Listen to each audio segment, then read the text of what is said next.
Good evening, everyone. This is your moderator, Cherry Som, checking in on the last day of February for 2022, February 28th, 2022. And this is the weekly webinar with Anna von Reitz. I'd like to welcome you. We're thrilled that you could join us. And I know Anna has a ton of information to share because there has been so much going on. But for those of you who were able to correct your status last week, I would like to be the first to welcome you home to the land and soil jurisdiction. Doesn't it feel good to be here? Absolutely, yes. This is the place to be.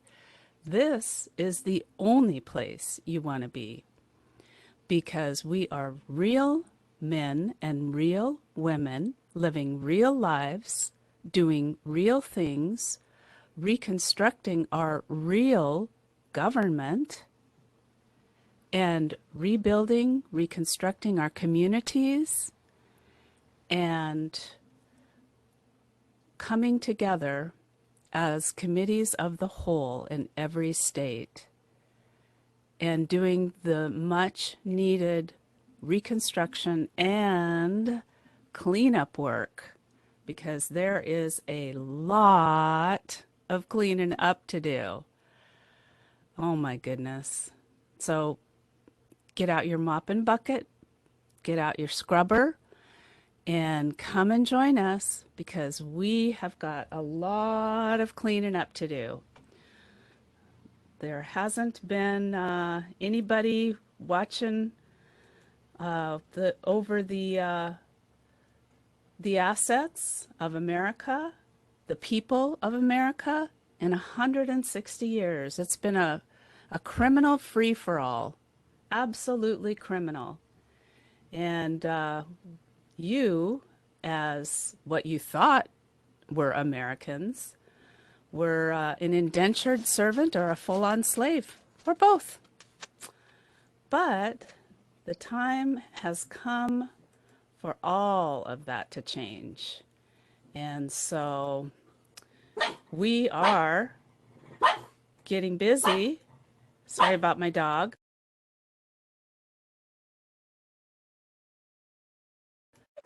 And I'm going to do a quick screen share as soon as I can get the website up.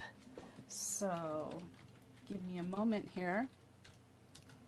Yeah, it's been a criminal free-for-all for the last 160 years. And we've taken the brunt of it all. But that's coming to an end. It's come to an end. Now it's just a cleanup project. So I want to show you that if you go to asnsecure.com and you click on the donations link, this will allow you to make an online donation to Anna.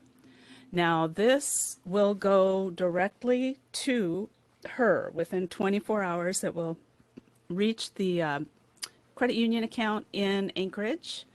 And so what you need to do is fill out your amount, and then that really is all you need to fill out. But if you want, you can put your name, and you can put your state, and you can put your message. You can send her a little message. You know, she always loves those short, sweet messages of encouragement. I mean, just imagine the pressure she's under and the ongoing levels that she has to operate on every single day. And so if you can just send a little smile to brighten her day, it really helps, I guarantee. And it looks like Anna has joined us, so let me stop the share here. And we will get started with our webinar. Sorry about my dog. Hello, dear Anna. Hi. Hi, how are you? Well, I made it. It's been a very last minute kind of thing where we've had to deal with ice. It's been very weird here. We've had blizzards and heavy snows, and then we've had rain and ice on that just won't stop. And so it's been a very odd winter for us. Yes, it has. It's been rather brutal for you. Yes, I almost fell 3 times getting out to my car. Oh, You know, Lord. that kind of ice where you've got ice that's like slick ice and then you have rain on top of it. Not good. So, yeah, that's what I was contending with, and I'm glad I got here on time. Me too. Yeah, I was expecting you to be slightly late, so I was just yakking away. Well, that's all I do too, I guess. It's sort of our version of, you know, a tag team fireside chat. Right. Exactly. Well, I know that it's been an amazing week for you, um, in the sense that there's been so much going on. You've been dealing with the issue in Ukraine. You've been looking back here in our country and all around the world. And so, how would you like to begin this evening?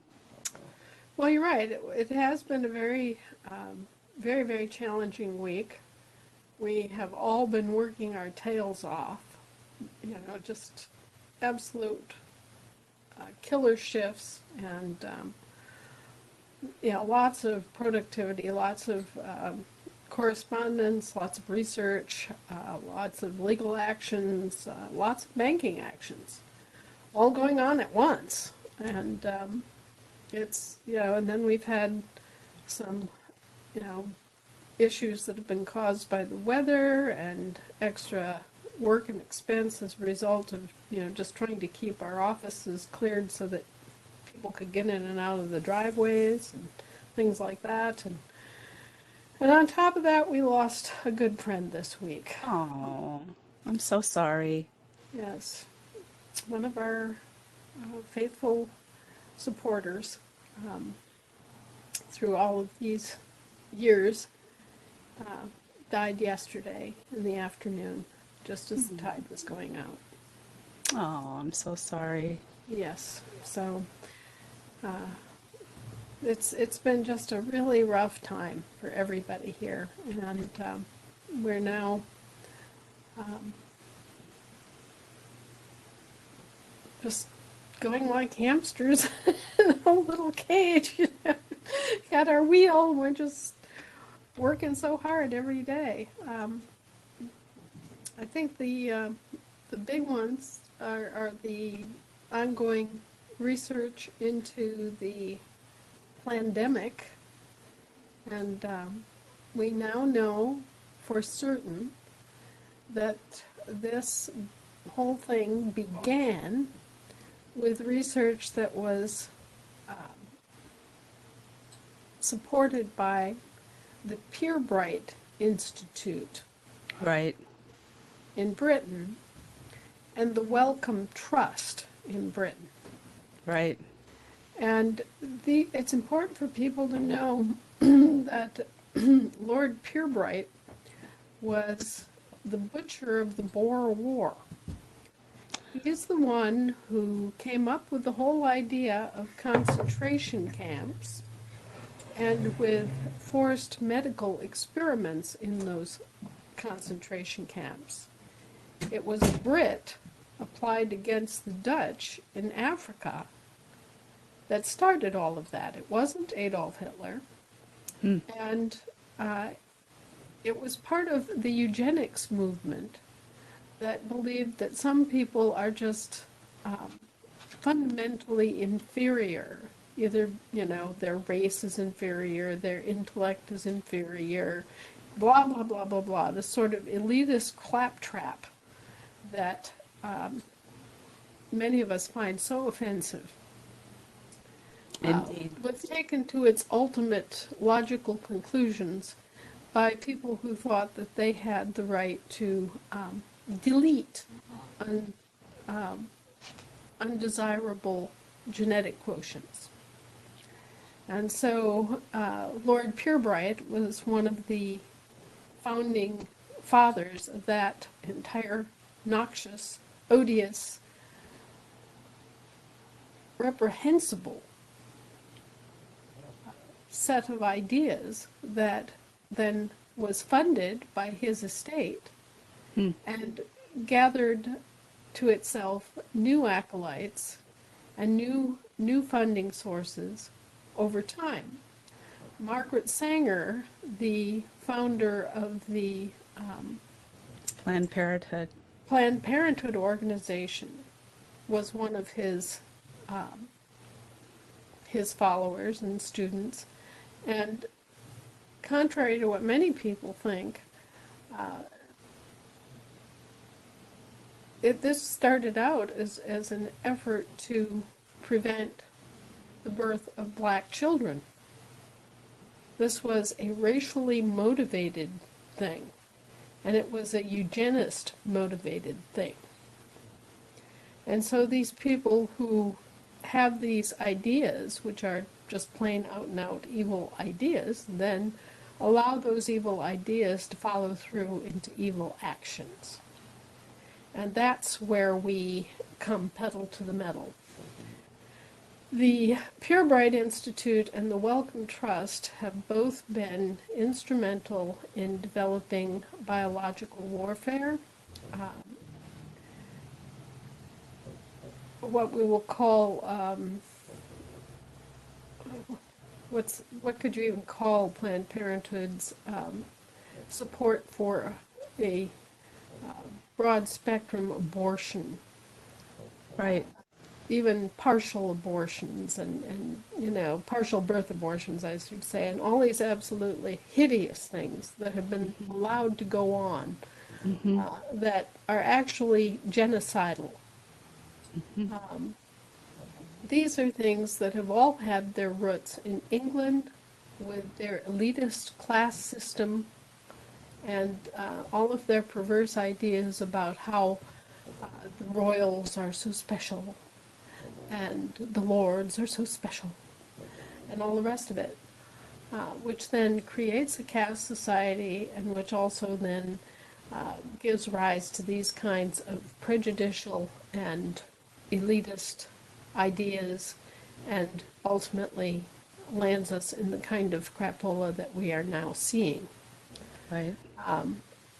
So this began with the Purebright Institute, with the butcher of the Boer Wars, the father of concentration camps, the father of non-consensual medical experiments carried out against prisoners, and basically then the patents, the early patents on this entire coronavirus thing go back to them, and they were then imported into this country by Bill Gates, whose father was a eugenist also, and was further developed by Ralph Baric at the University of North Carolina at Chapel Hill, and eventually found its way into the Fort Detrick bioweapons laboratory research group that then began developing it as a packaging system. And this has to do with the use of the coronavirus as a dispersal agent for other biological weapons. Because the coronavirus mutates rapidly, and because it's airborne and is extremely infectious, it makes it a desirable agent or delivery vector for things like HIV, Ebola, bubonic plague, whatever other things that they want to deliver. And so that's essentially why COVID-19 is not a virus per se. It is a packaging system that uses a virus to deliver a payload, which can be graphene oxide shards, uh, nanotech, cancer-causing viruses, uh, Ebola, hemorrhagic fevers, bubonic plague, whatever. Disgusting. Yes, it should have been outlawed worldwide a long, long time ago and wasn't. Mm. And basically, from Fort Detrick, the program was offshored by Anthony Fauci, who misused and abused his position as director of the National Institutes of Health, and who basically misappropriated money belonging to the United States taxpayers, and against his directive. His supervisors told him, no, this is not going to happen. You're not going to pursue this. So instead of him pursuing it, he offshored it to China, to the Wuhan laboratory. And then basically, now this part of it we have to be a little bit careful about, but essentially what we believe happened, and there's evidence suggesting that Fauci gave the money to the Chinese laboratory to do the research, the final research on this viral packaging system. And we have research papers that were published by Chinese researchers about this very thing. So it's not, we're not exactly making this up. We have the research papers that show that this actually happened. So the research was ongoing in Wuhan, China, but then it looks like parties at Fort Detrick were the ones that actually brought the virus to China as part of the World Military Games that happened there in October of 2019. And that was how it got released in China. So it's kind of like a double cross. First of all, they can't do it at Fort Detrick anymore, so Fauci backdoors it out and funds the research to be done offshore in China where it's not illegal. Okay? And here's the Chinese, they're working on their contracts and doing the work and bringing this forward, right? But at the same time, the germs are at Fort Detrick too. So then they bring the germs from Fort Detrick to China and release them, making it look like the Chinese released them and are at fault for this entire worldwide boondoggle. So what we believe at this point is that elements in the military, the U.S. military, planned this out to make it look like China was the responsible party, when in fact they're the ones that let the virus out, and that it was a deliberate release of the virus into the environment in China. Okay? Then immediately, all over the world, other outbreaks occurred. I mean, within days, boom, it was all over the world. And that could only have occurred if there had been a predetermined setup and dispersal that took place. So some of that can be explained by Chinese travelers or Chinese workers that came from China who were carrying the virus without knowing it, just, thinking they had a common cold or whatever. So there are numerous locations where we can say, okay, well, so and so and so and so on, this is how this plausibly got spread to these locations. But then there are literally hundreds of other locations that do not have that kind of, there's no provenance for the virus. And certainly no provenance for the virus that was related to China. So, and all of these outbreaks all over the world are happening at exactly the same time.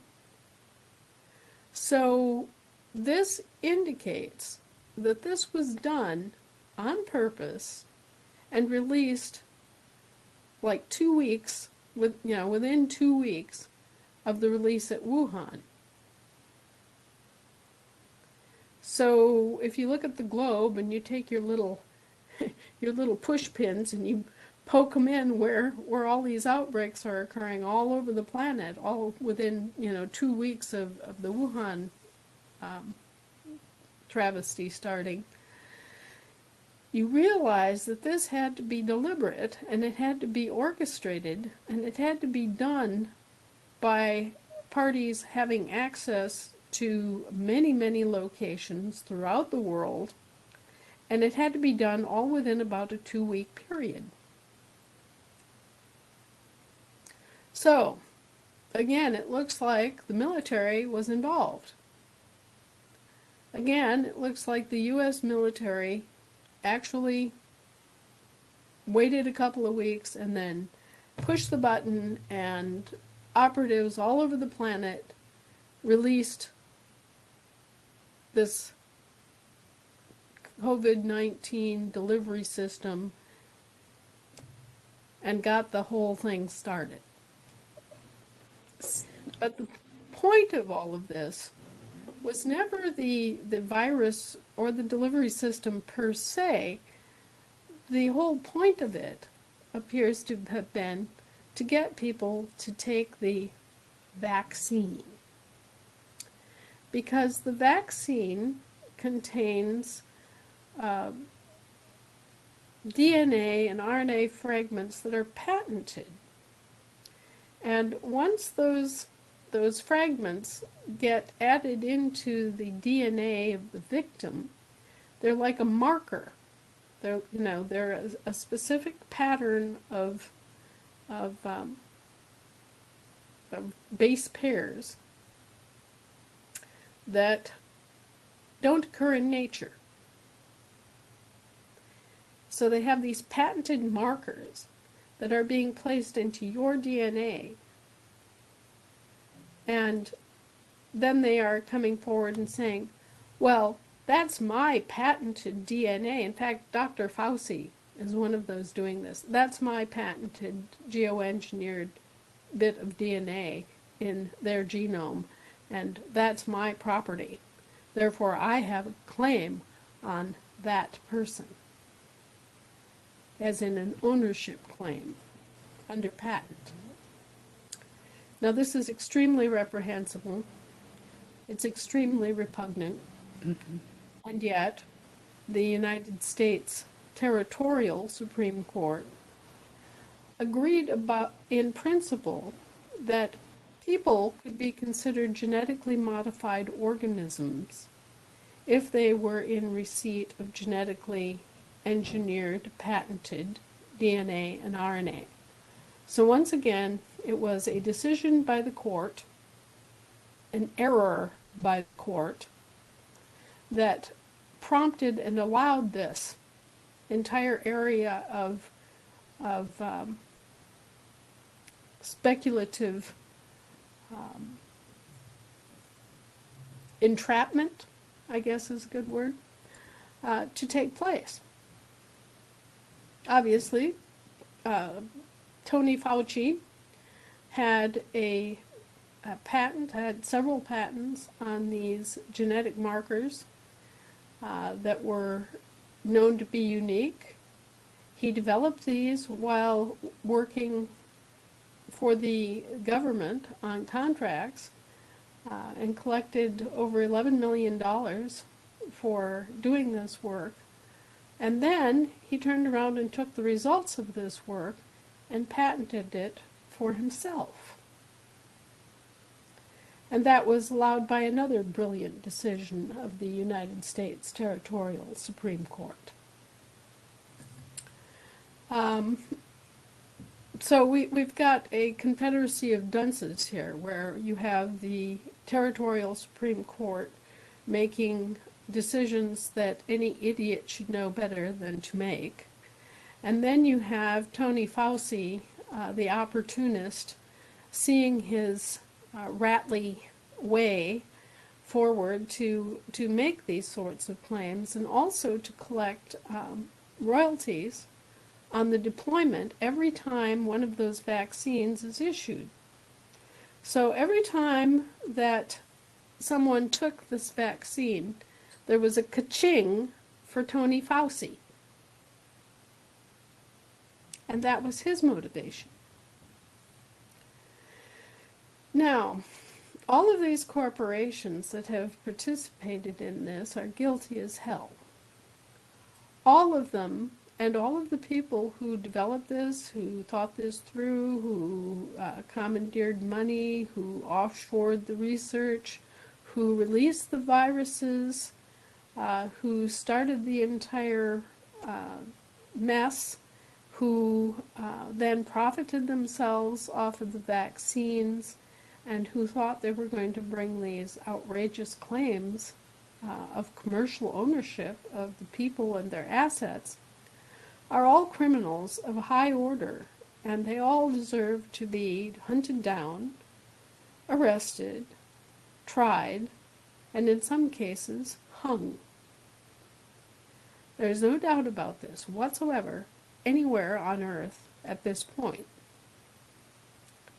So the quote-unquote fact checkers that are bought and paid for by the Bill and Melinda Gates Foundation, and all of those who have been part of the Mockingbird media, and all of those at the BBC who have the motto, "Listen and obey," can go stuff themselves. This is going forward. And it's not just going to be a some sort of pony court of public opinion. This is being brought in real courts with real authority to put an end to all of this, and to put an end to the corporations that are responsible for it. Now, a number of things have happened this past week. The actual heir of Severino Sta Romano has regained his standing, and the Global Court for the Uniform Commercial Code has found in his favor.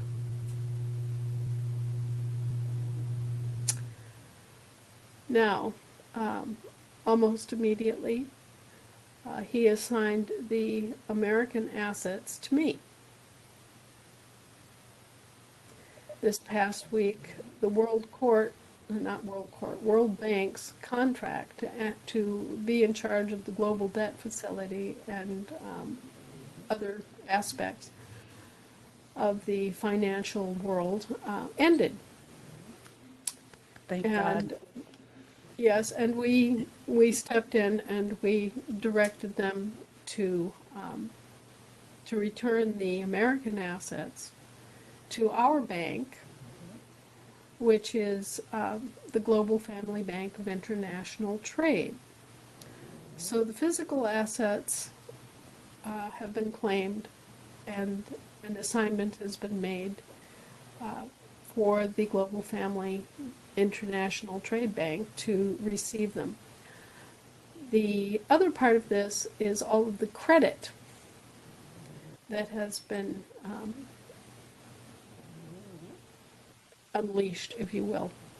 So the credit side of it has to be transferred through commercial banks. Mm-hmm.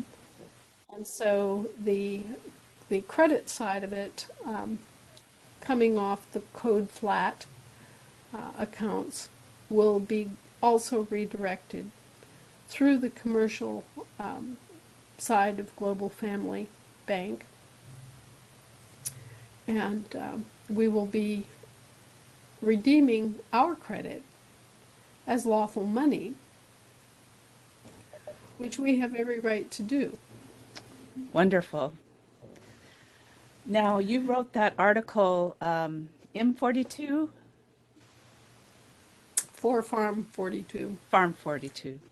That is a consortium of 20,000 attorneys. And they're trying to get the Queen to basically agree with them that a whole bunch of funny money has been created and is basically being positioned against actual factual assets, physical assets, which is true, of course. But that is that's like saying, oh, the sky is blue, the grass is green, water is wet. I mean, it's an absolutely asinine thing to even discuss at this point, because this has been going on for 100 years. And trying to pretend that, oh, all of a sudden we see the light just isn't going to cut it. The worst of it has really been in the 2000s. That's true, because what happened is that Ferdinand Marcos, who was the private attorney of Severino Sta Romano, and who was also, during his tenure as president of the Philippines, was also trustee of the American assets that had been cashiered there during the years of the Scottish interloper, and then during the FDR era, and then later under Eisenhower again. We wound up with all these American gold cashiered in trust in the Philippines, and the Filipino president was the trustee. So you see, Ferdinand Marcos was wearing two hats. One as the private attorney of Severino Sta Romano, and one as the president of the Philippines, the trustee of all the American gold. Sounds like a conflict of interest. Well, yes and no, because, the Sta Romano stuff was all private trusts, and the American gold is a public trust. Okay, so,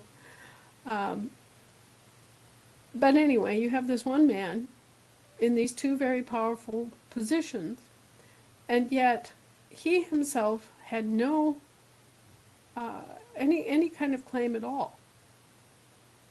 He was purely employed to do a job. And, in one case he was acting as a private attorney, and in the other case he was acting as a trustee.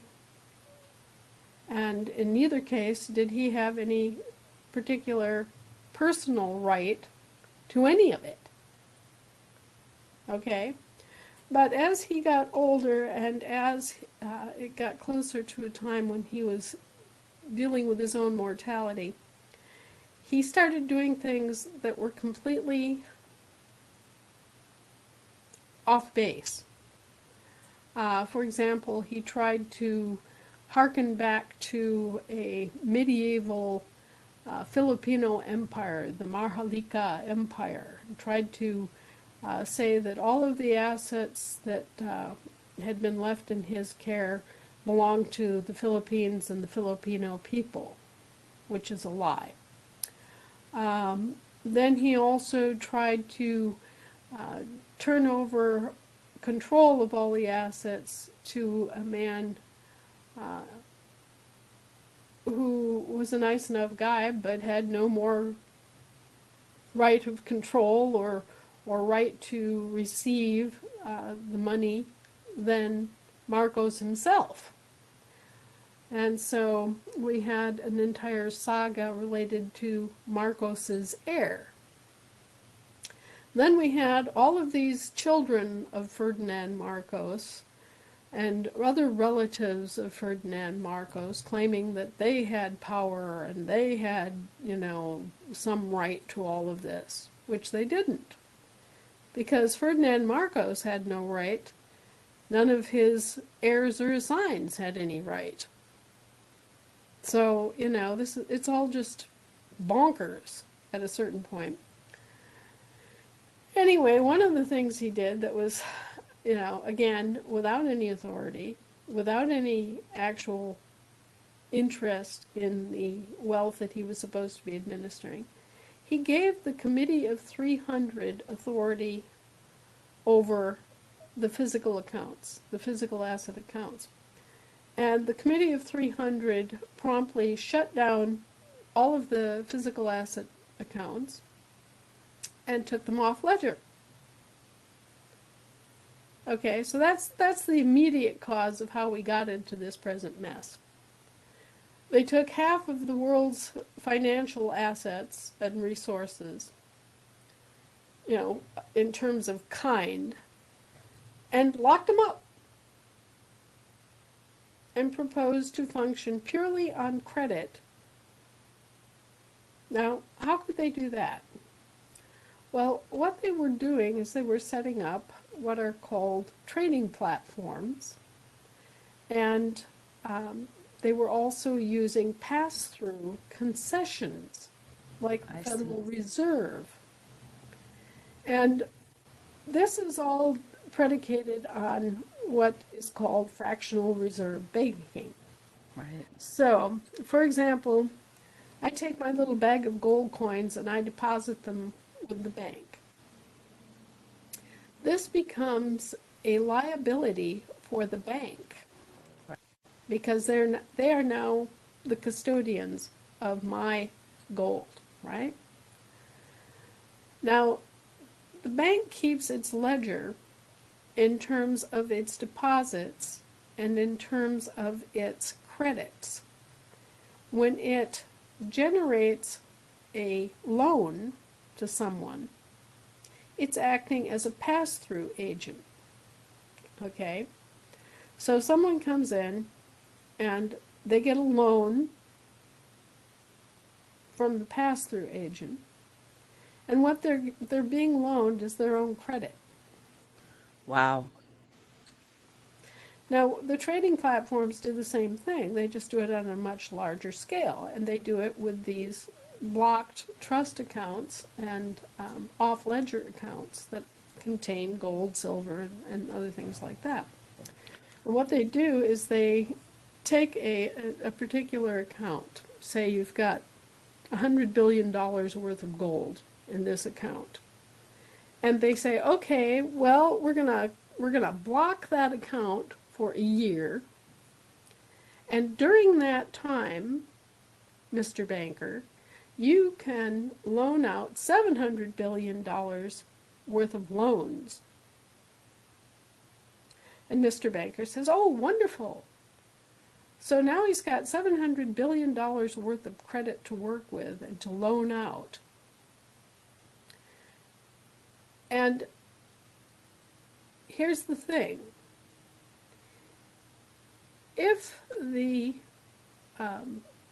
account, the asset account, the actual asset account, belongs to someone who knows what they're doing, they can go to the trading platform and to the banker and they can say, okay, well, that's my credit that the bank is going to be allowed to use, and I want my share. And so typically what would happen is that right off the top, the account holder would get an amount equal to the entire risk that they were taking by blocking that account. So if you had $100 billion in gold in the bank, you would get immediately $100 billion in credit, so that there was no risk to you. You've still got your gold sitting there in the bank, and you've got $100 billion in credit right off the top. That leaves $600 billion in credit. Well, then the trade platform manager comes in and says, well, I want 10%. So they get their cut. And then the account owner, the actual owner of the gold or silver or whatever it is, says, yeah, and now I want my additional profit, we'll split the rest between me and the bank. Okay, so call it 300 billion in credit goes to the account holder. 300 billion as pure profit goes to the bank.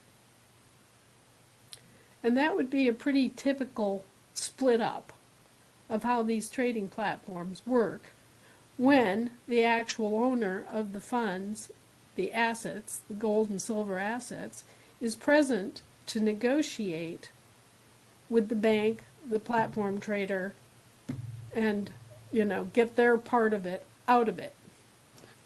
So was the committee of 300 acting as the owner? No, they were not. They were acting as administrators, but not as owners.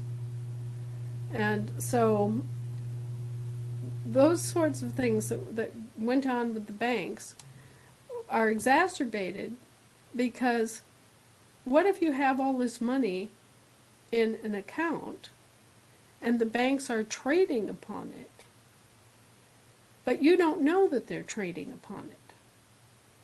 So they simply keep 100% of all of the credit that's being generated, plus they keep all of the usury, all of the interest that they are collecting both on the principal and on the loaned amount of credit, and all their fees.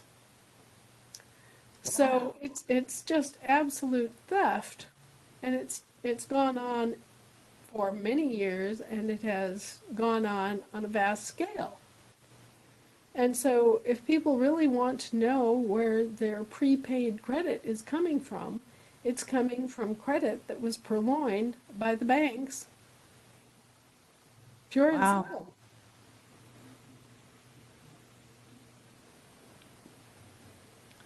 Well, that's pretty amazing story. Okay, well, so there's that. And then on top of that, in terms of where is your prepaid credit owed and where is it coming from, number one, your national credit was never credited to you. Okay, so all of, because this is like a gross bookkeeping error. The national debt was kept very explicitly, and it was kept with great alacrity. Every penny of debt was accounted for. Front and center. But the national credit was not. And what should have been happening throughout all this was that there should have been a regular accounting balancing those books, so that there was never any great amount of debt accruing, and therefore no great amount of interest accruing for the banks. And instead, what happened was your national credit was never balanced against the national debt. And this then opened up the option for there to be a great deal of usury, and for the banks to claim that they were owed interest on the national debt. And it was that was the reason that the national credit was not applied. It was so that the banks could make money and charge interest on the national debt which of course, if the national credit had been balanced against the national debt, there would have been very little interest owed. So that's another way that they bilked the public. They were making money hand over fist. Yeah, well, they were, but that it didn't stop there. Oh, there's more. Oh, always. Mortgages were Oh, yeah. owed by their corporations. They were never owed by you. You're the actual landlord. But they basically set up a situation, a con game, a sting, that made it appear that you were borrowing something from them when in fact they were loaning you your own credit and doing it at interest. Okay, so mortgages are bogus. Always have been. Those mortgages reflect debts of defunct commercial corporations that went bankrupt and handed them off to their supposed franchises and partners, and they simply named you as the secondary.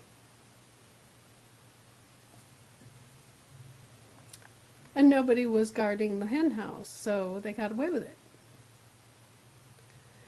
And then there's the issue of all the people who paid federal income taxes and never had a penny of federal income. And then there's the issue of all the people who paid property taxes and who unknowingly accepted titles to their land without any disclosure, so that the actual landlords are paying property taxes to a foreign corporation that has no interest whatsoever in their property at all. So all those property taxes were bogus. And you know, I could go on and on and on and on and on, but you see the whole thing. This was all set up to bilk you. To bilk you, to bilk your county, to bilk your state, and to bilk your country, and for all this profit to be collected and shipped overseas to the Pope, to the Queen, to the Lord Mayor, and to their affiliates here in America who were helping them do this, who of course were committing any number of crimes. And who were their principal affiliates in America? Well, they were members of families of military personnel who happened to be in charge during the Civil War. They were members of the Pilgrims Society. They were members of different secret societies, and they were all engaged in bilking you without your knowledge and without your consent. And they were doing this by taking registrations of babies. So a more reprehensible, more low, more disgusting crime can hardly be imagined. And once again, we see the theme of taking it out on the babies. Yep. Attacking the babies, attacking the very young. Right. And again, this is a mental illness. This is the result of a very bad training and idea matrix that these people have adopted and used as a means of committing fraud and racketeering and committing other atrocities, not only here in America, but all over the world. And it has its roots in Baal worship. It has its roots in Baal worship. It has its roots in the perverted version of Christianity that they've practiced and sold to people. It has its roots in ancient Babylonian idolatry. It has its roots in black magic. It has its roots in basic con game and, sting operations. A lot of what's going on here could have been stopped if the regulatory agencies had been honest, but they weren't. They were bought off. And so there you have it, folks. I hate to be the bearer of bad tidings, but we have all been the victims of a gigantic, multifaceted fraud. And now we have to clean this up. Yes, we do.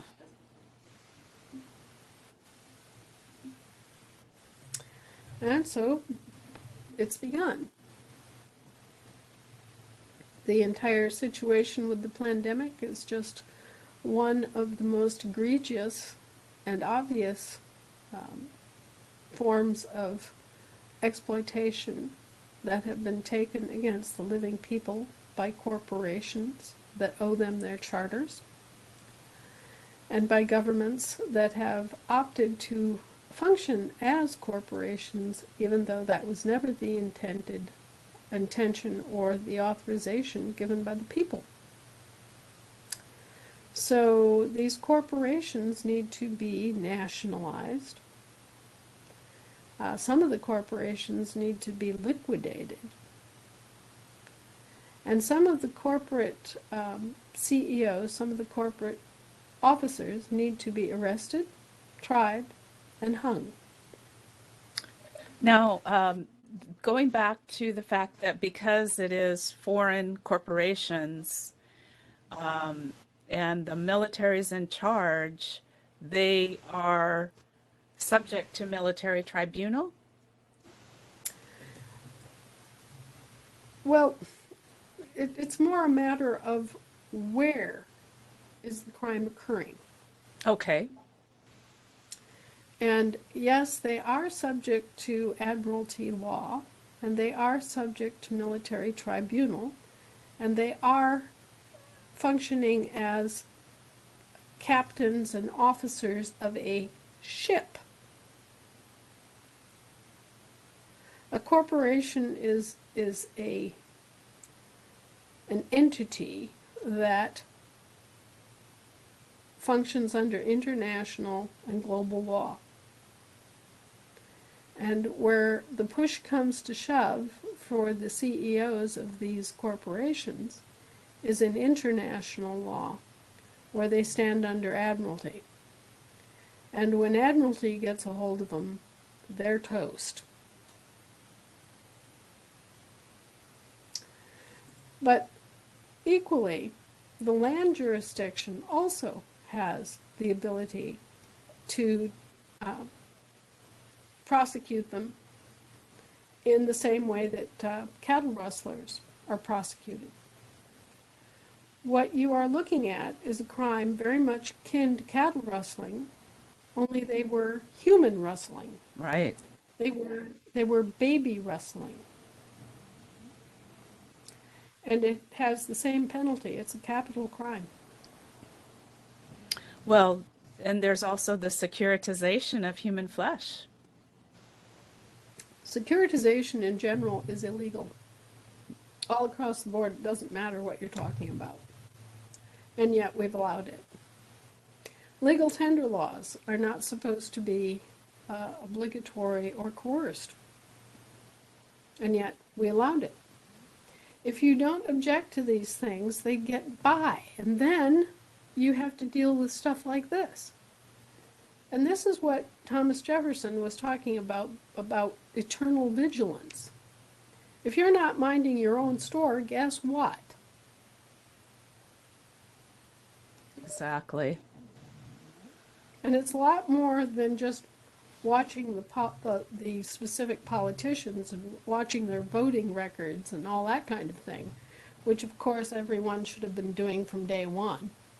But it's also a matter of knowing the jurisdictions and knowing what's yours and knowing who you are and knowing how to protect yourself. Right. And finally, it's also a matter of watching all these agencies.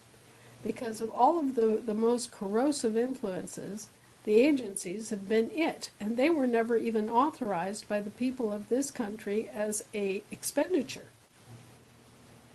There is zero authorization for us to pay for any agencies whatsoever. But if you allow it and you don't object, then it becomes an implied contract. Right. It is assumed that you saw that they did this and you didn't object, so then it goes on your bill. It's sort of like being out at dinner and the guy at the table next to you tells the waitress, "Oh yeah, I'm with her. I'm with that other party at that table next to me." Okay, so he orders his food and his wine and everything, and has a great time. Gets the double gâteau at the end, a little bit of liqueur. Enjoys himself, and then he says, "Yes, well, my friend will take care of the bill for my table also." So he and his pals all get up, walk out of the restaurant, and you get the bill. This is the same kind of thing. I'll use the Department of Justice as an example, but all of these additions as agencies were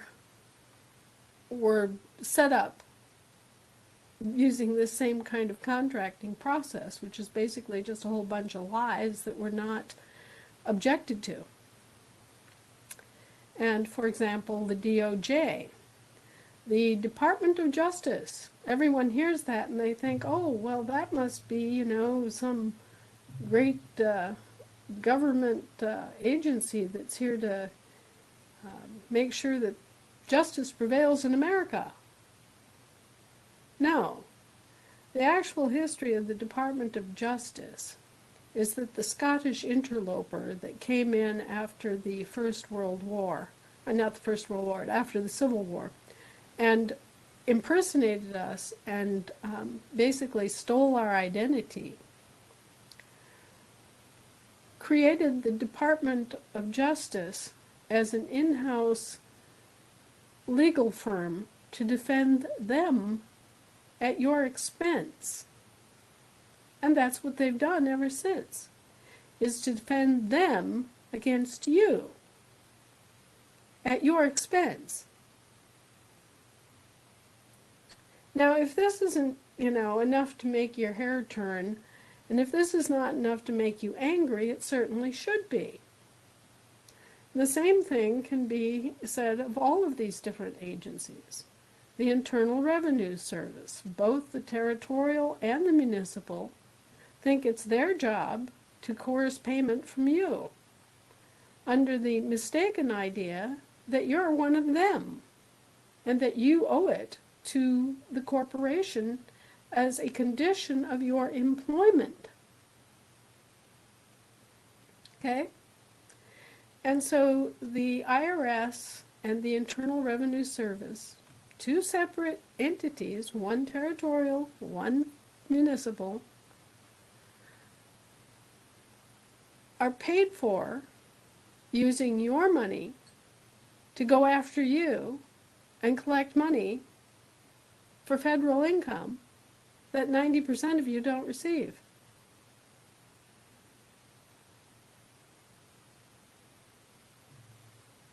It's the same way with most of the federal agencies.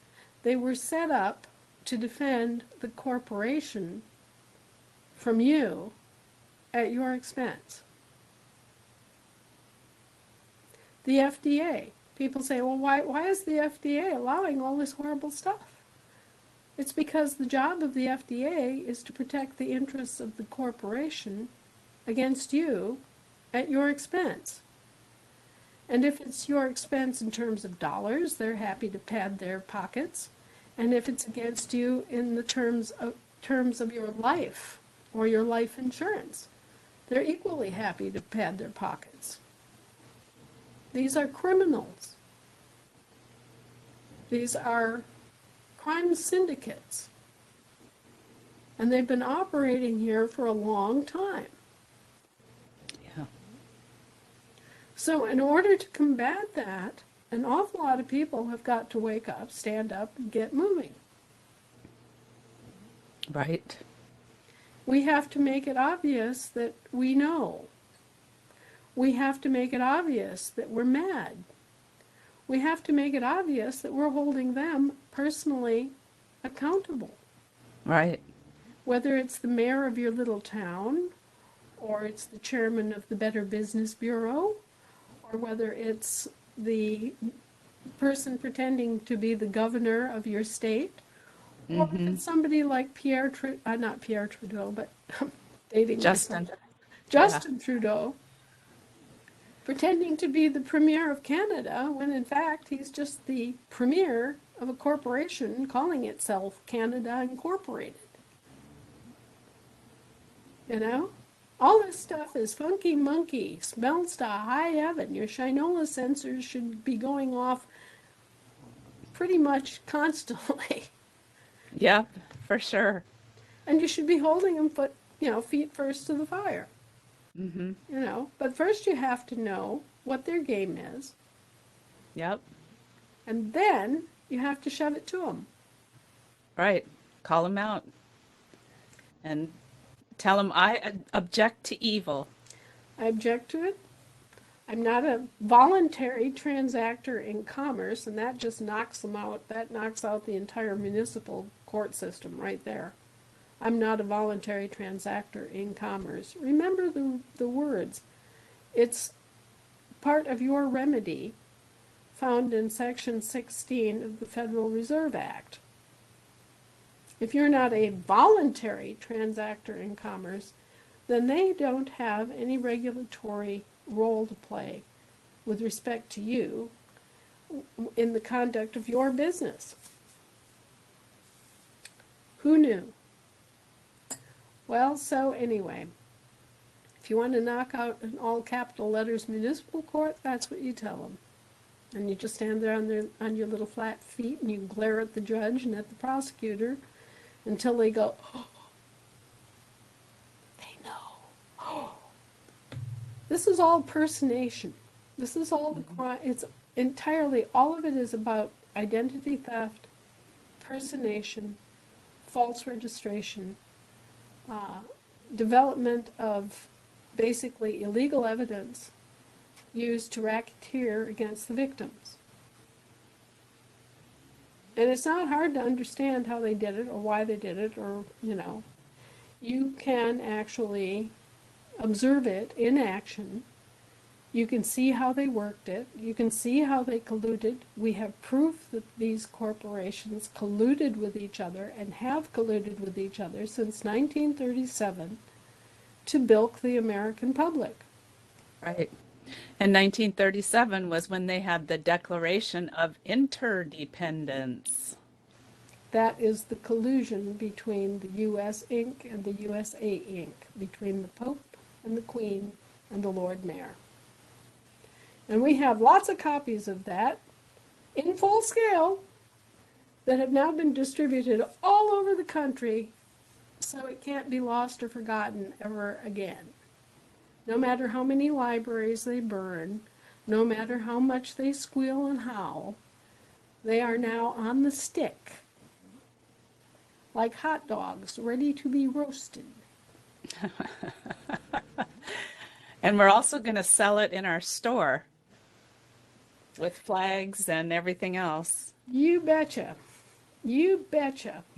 And as we roll this out, and as more and more people become aware of what's been done here, and aware that these are their quote-unquote public servants and employees doing this to them, what do you think's going to happen? Well, I can pretty much guarantee you that a lot of these departments and a lot of these agencies are simply not going to exist anymore. We're not in the business of paying somebody else's legal bills. Somebody that is opposing us, especially. We're not in the business of having people hired to harass us. That's not part of their job. That's not why we hired them. It's not within their authority. So a lot of these agencies are just plain going to go away. People will have to find other jobs, and that's too bad. But maybe they'll do something productive and worthwhile and good for once. Yeah, how about that? That actually helps people.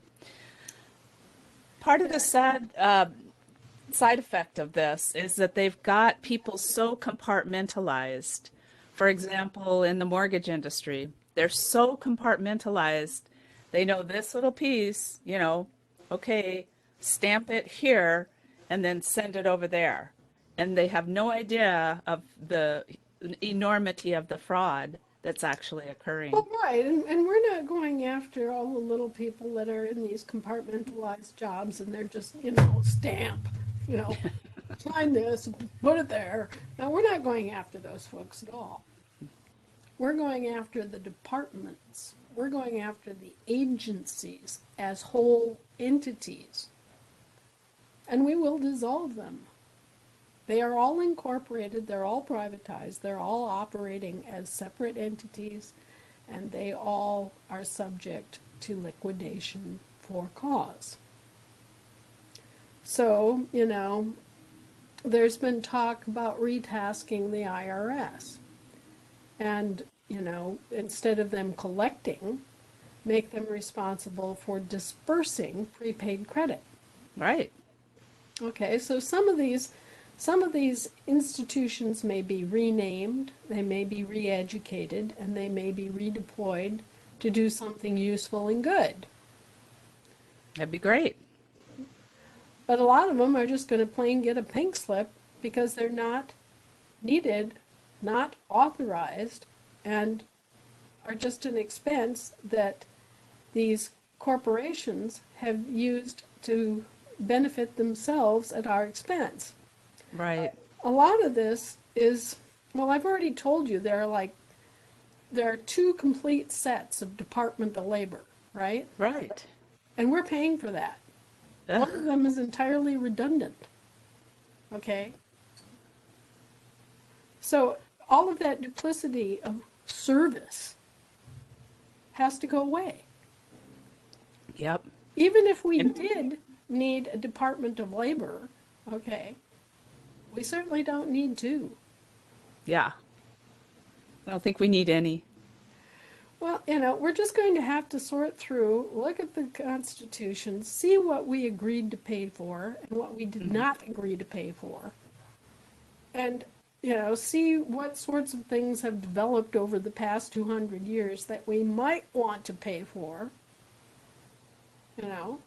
But a lot of this stuff is just, as I explained with the DOJ, the corporation hiring a subcontractor to work for them for their benefit at our expense. Yeah, that's silly. Another way to look at this is in terms of the subcontractor chain. And I'll just call it that. I contract with Terry to do a specific job for me. But Terry's lazy. And so Terry takes a big cut, and she then looks around and sees Jane, and she hires Jane to do the whole job. Okay, so here's Jane doing Terry's job for her for 20% of what I paid Terry. See how that works? But it's even worse with the government. The government comes in and they hire a subcontractor to do their work for them. But they charge the entire amount of both operations to you. It would be like hiring someone to take care of your yard And then they hire someone to take care of your yard. And then they hire someone to take care of your yard. And then they hire someone to take care of your yard. And at the end of the day, you've got this one little old guy who is an illegal Mexican immigrant in a beat-up pickup truck doing all the work for peanuts, and all of these glutted, fat, ugly criminal entities that should have been doing the work are just sitting there sucking off the public tit and charging it all to you, charging all these layers to you. Are you mad yet? Yeah. Steaming. Feel like maybe you should do something about this? Get off your couch. Stop listening to CNN? Yeah, Fox. So anyway, I'm kind of on my soapbox about all the many, many ways that we've been bilked. Well, there's so dang many. Every time you turn around, you're bilked again. Right, and one of the worst of them is life insurance. Right. Let's get back to the great mother of them all, insurance. Right. Insurance is legalized gambling. So, gambling is a vice. There's a reason why you can't go into a casino or a bar until you're of age, right? You know, it's something that you can do at your own risk as an adult, right? But the insurance industry is similarly nothing but a form of legalized gambling.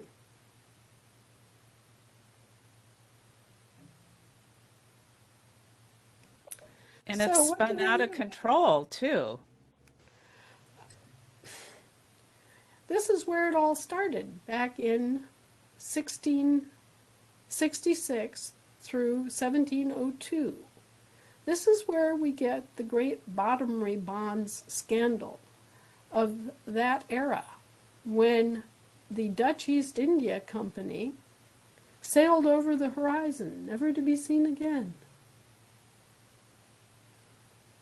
The largest commercial shipping company at the time in the world vanished, together with all of its ships, all of its captains and crews, and, importantly, all of the cargo.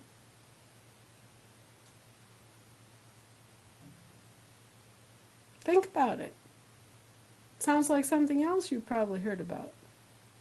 How the Templars sailed over the horizon, never to be seen again, taking all their gold and ships and everything with them. Or how about the Phoenicians? Go back in history a little bit further. Again, these were sailors, these were merchantmen, these were shipping magnates, right, of their era, had the most advanced fleet going all over the world all the time, and all of a sudden, they sailed over the horizon. Nobody knows where they're at. Who were the Phoenicians? What happened to them? Well, it turns out that another name for Phoenician is Canaanite.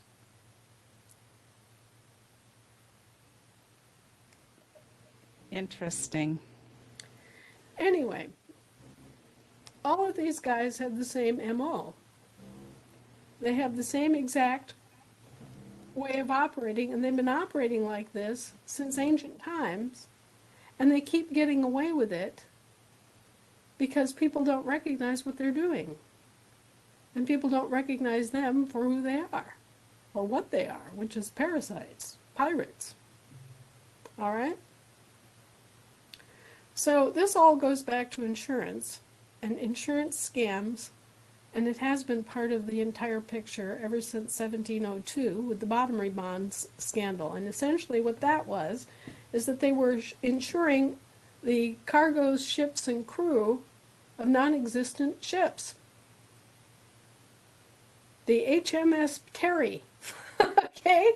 They just, named all these ships and described all these ships, tonnage, crew, all out of thin air. And then they insured this against loss.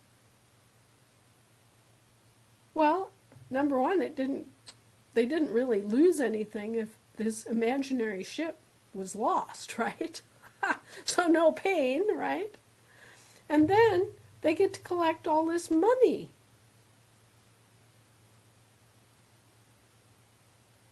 An insurance scam. A very simple insurance scam, but at the time it was revolutionary. Most especially the kings of Europe got the idea. Oh, you could make a lot of money doing this. You make up this non-existent asset, you insure it, and then you make sure that the asset is lost, and you collect on the insurance. I mean, it's like a money machine. It's almost as good as printing a $1 bill for 4 cents and printing a $100 bill for 4 cents and getting the entire remaining face value as credit for yourself, which is something else they've done. But anyway, so we have the insurance scam.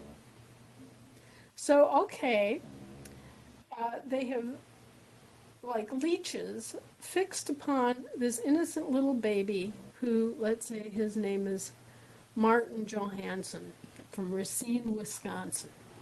Okay, poor little Martin sitting in his cradle, and these vermin have come in and they have registered him as a U.S. territorial citizen as if he were born in Puerto Rico or Guam, even though he's sitting there in Racine, Wisconsin, and is a child belonging to American parents and not pretending to be anything else. They have kind of accidentally, on purpose, stolen his identity. And they have unlawfully converted his political status from American to British territorial. And they have a record, a birth registration record, that they can haul out and say, see, the doctor signed it. Well, the doctor happens to be their employee, so that's kind of a conflict of interest, isn't it? But anyway, see here the doctor signed it, and over here we have the mother's signature. And the mother must have known who her child was and what his political status was. How can we be, held accountable if she says he's a British territorial citizen? Why should we argue it? But of course your mother was never told a word about any of this, never given any kind of full disclosure. In fact, she was given the idea that this was just a routine hospital record. Or threatened. You can't take your baby home. Yeah, they started threatening us about 10 years ago, or 20 years ago. But anyway, all of this is hokum. It's all con. It's all a sting operation. It's fraud. And it's a known form of fraud. But anyway, here's little Martin. He knows nothing about any of this. He is innocent as the flowers in May. He could not possibly. I mean, he's 3 weeks old. He doesn't speak English yet, okay? He knows nothing about legalities. He knows nothing about law. Nothing about contracts, okay? And yet, he has been misrepresented as chattel belonging to his mother, and his mother has been misrepresented as having donated the chattel to this corporation. Okay, so now he's a British U.S. citizen, as if he were born in Puerto Rico or something of that sort. Now he's a citizen, so he's obligated to follow all the regulations and codes of the British territorial government, as if he were a military dependent and living on base, no less, okay? So suddenly he's been transported from being a free Wisconsinite living on the land and soil of Wisconsin to being a foreign British territorial citizen, and basically being a ward of that corporation. It gets worse. Now that the Brits have got their dirty, filthy fingers on the baby and are misrepresenting him as one of their citizens, and obligated as all their citizens are to pay their debts, they sell an interest in young Martin to the Pope. And the Pope pays the Brits the child's weight in gold, which becomes a debt, a bond. Okay?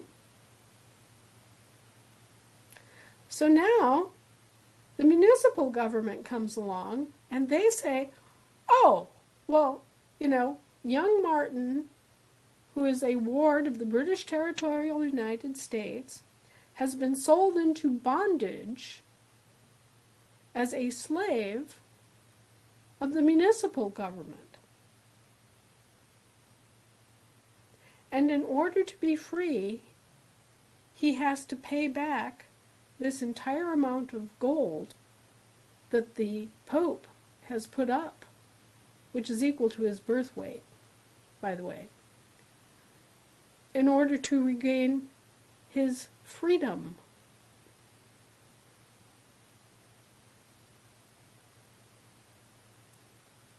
It's crazy. It's so crazy.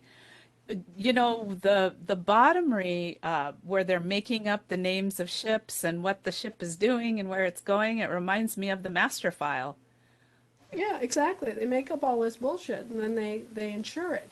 And so they have insured each one of us. And I'm sure that everybody has at one time been cruising through the late night movies and has seen some movie where the scheming husband has a little honey pot on the side and he has a rich wife, right? Or he has a rich business and he doesn't want to pay his wife anything for a divorce.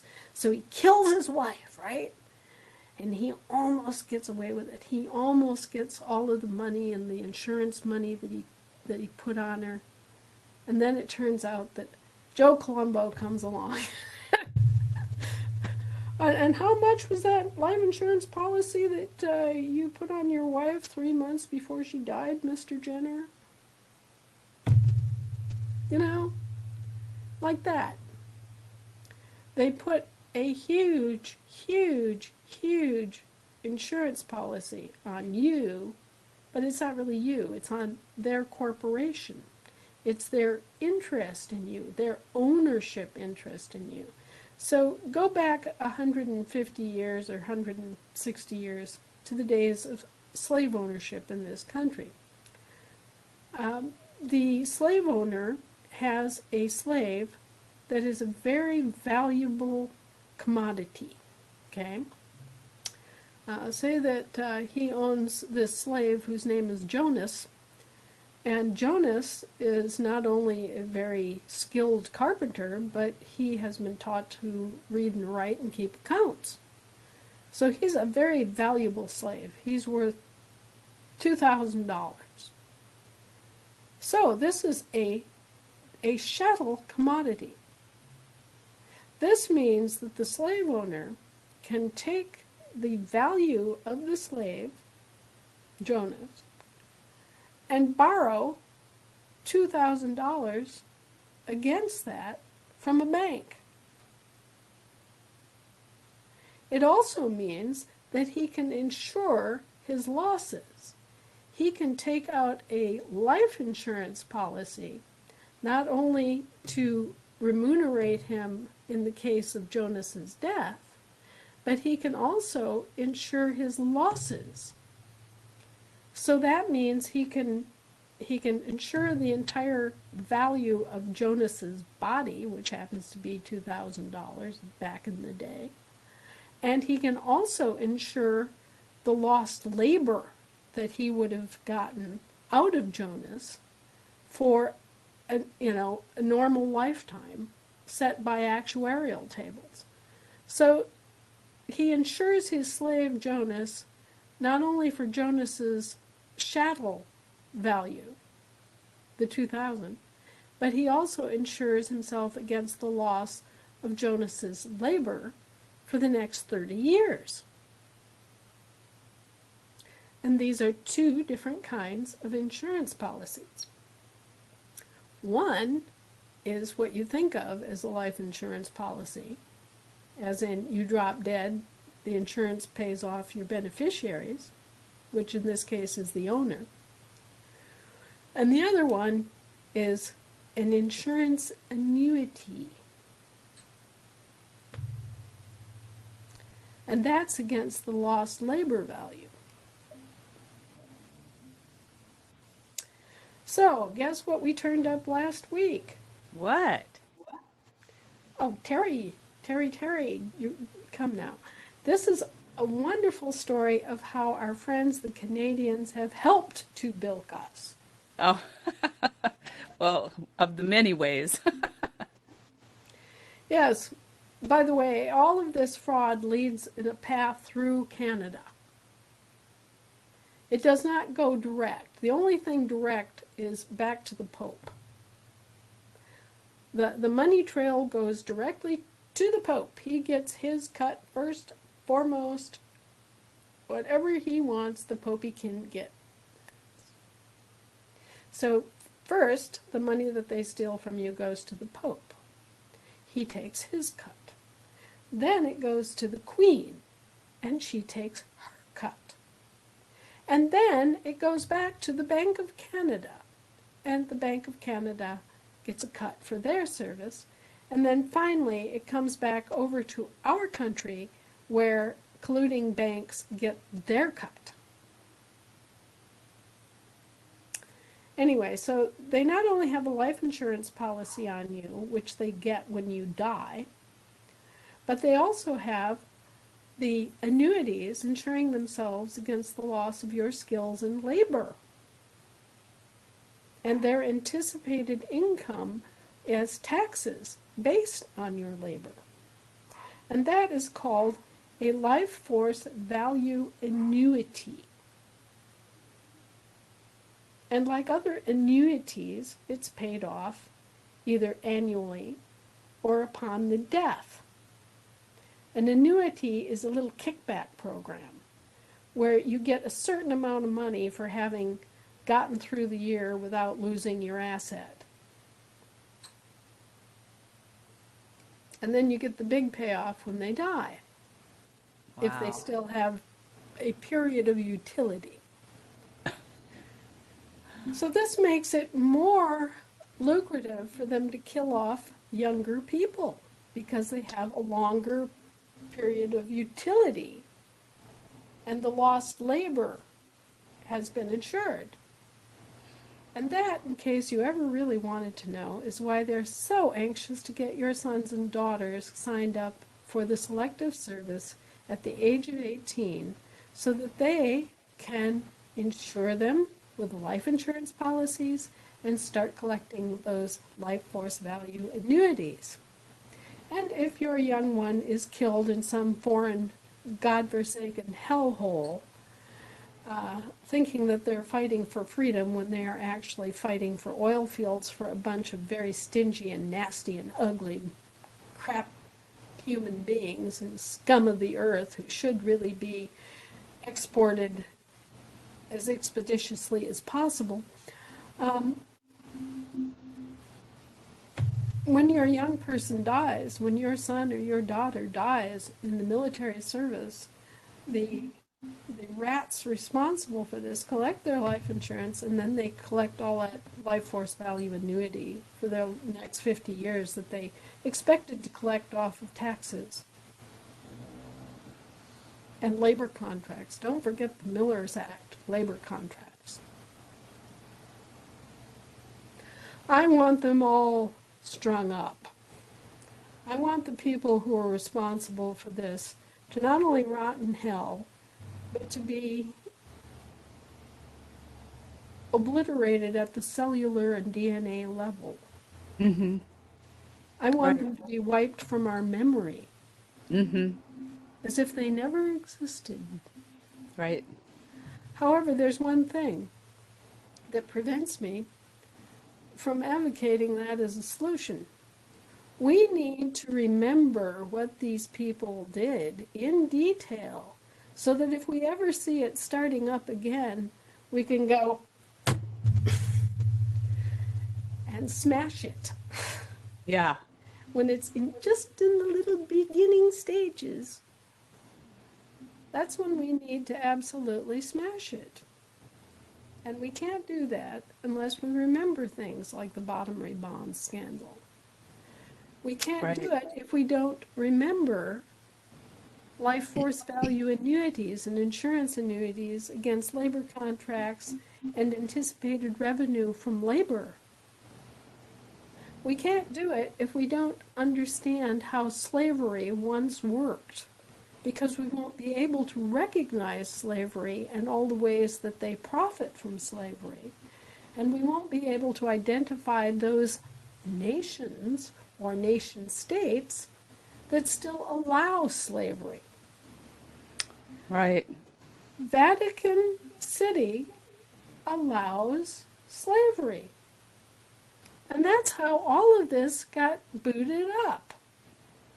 When the Pope pays that money, pays that gold, the baby's weight in gold, he's buying a slave for life. Until and unless that entire amount in gold is paid back with interest. Now, Really? who could imagine that Vatican City, the home of the Roman Catholic Church, was operating as a slave state and promoting slavery all over the world and profiting greatly from enslaving completely innocent people all over the world? Well, that's not even mentioning the baptismal certificates. All right. Right. Now, how's that for a con game? And then they claim to own your soul because they are trading your baptismal certificates. But that's not just the Roman Catholic Church. That's the Protestant churches, the Baptist churches, LDS, all of the incorporated churches. And if you ask them, well, where are your baptismal records? They'll show you a big book where it's written in there. But where's the certificate? Oh, we don't keep those. Well, where do you send your copy? And if you look at one of these baptismal certificates nowadays, it didn't used to be like this. But if you look at one of them nowadays, you'll see that there's a little perforated strip. And that's where they're tearing off their coupon. So they give the victim the certificate, right? So that you can reclaim your soul if you wake up and figure out what they're doing. Because they're never going to tell you. And then they take their coupon and they turn that in and they get money. They get lots of money. And then they have this little sidebar. What would you even call it? It's like a commodity exchange, a marketplace, in souls.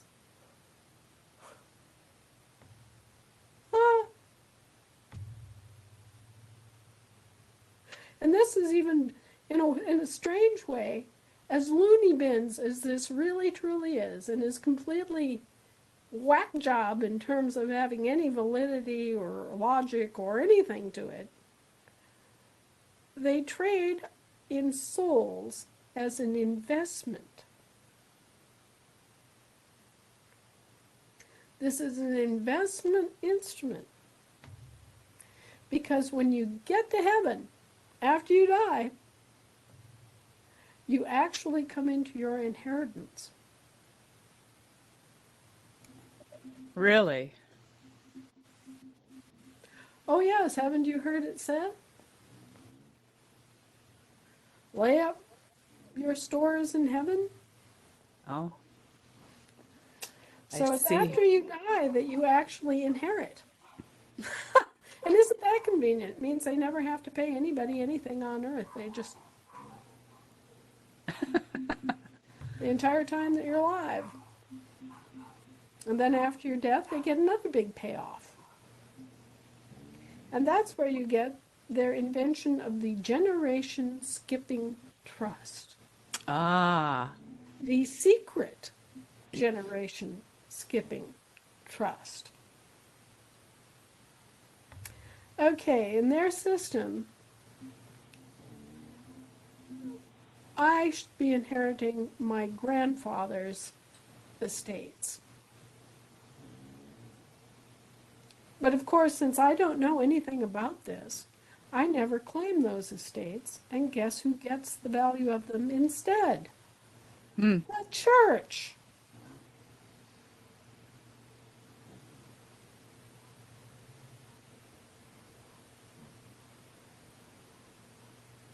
And so they make these investments that are based on what's owed in heaven. And they take all of this and they invest it in things like Hollywood and luxury condominiums and Caribbean resorts and banks and new bank buildings and all sorts of stuff all over the place. The Roman Catholic Church is one of the richest entities on earth.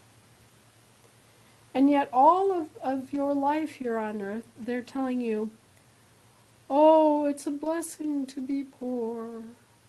It is a blessing to be impoverished. Poverty builds character.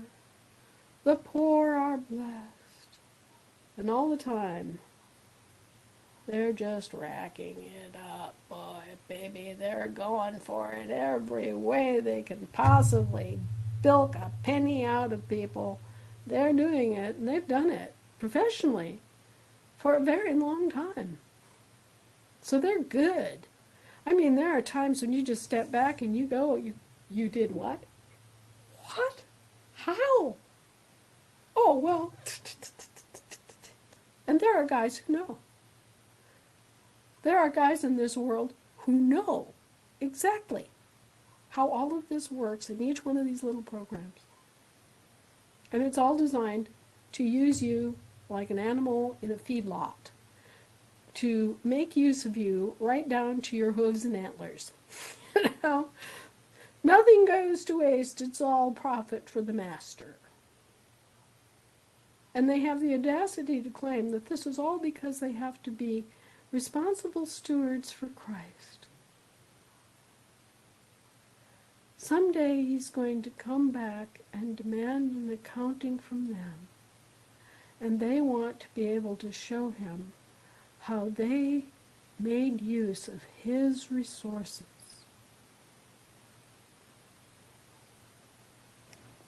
These people are insane. They're not just insane, they're criminally insane. Right. I mean, I would have more pity on someone who was just Looney Tunes and thought that his wife was a cat. But to think that Jesus would approve of any of this takes a stretch of the imagination beyond the pale of sanity. And so they have conveniently displaced Jesus with Christ. And do you all notice what happened in that little change? Well, it's the same thing that happened when they took little Martin from Racine, Wisconsin, and turned him into a British territorial citizen. Notice that word citizen? A citizen is a person, not a people. So they took the people, they took the living man, Jesus, and they converted him into the anointed one, a person, an office, a priest. Oh, well, no, we're not killing for Jesus, we're killing for Christ. We're not backstabbing you and piddling your daughters for Jesus. We're doing it for Christ. We're not, filling up these altar boys and getting raucously drunk and doing blood sacrifices and peeling around town in Mercedes limousines for Jesus. You'd have to be crazy to do that, right? Jesus would never approve of that. But Christ would. You see? It's all just nothing but a great big ugly shell game. It's a, stolen identity game. It's been a stolen identity game since the days of Babylon. They did the same thing in Babylon. 8,000 years ago. Same crap. Same business of converting living people into things so that they can be manipulated and abused. And now this is what they're trying to do with all these people who have been vaccinated. They're trying to claim that they are property, that they have voluntarily given up their civil rights, their human rights, and their unalienable natural rights.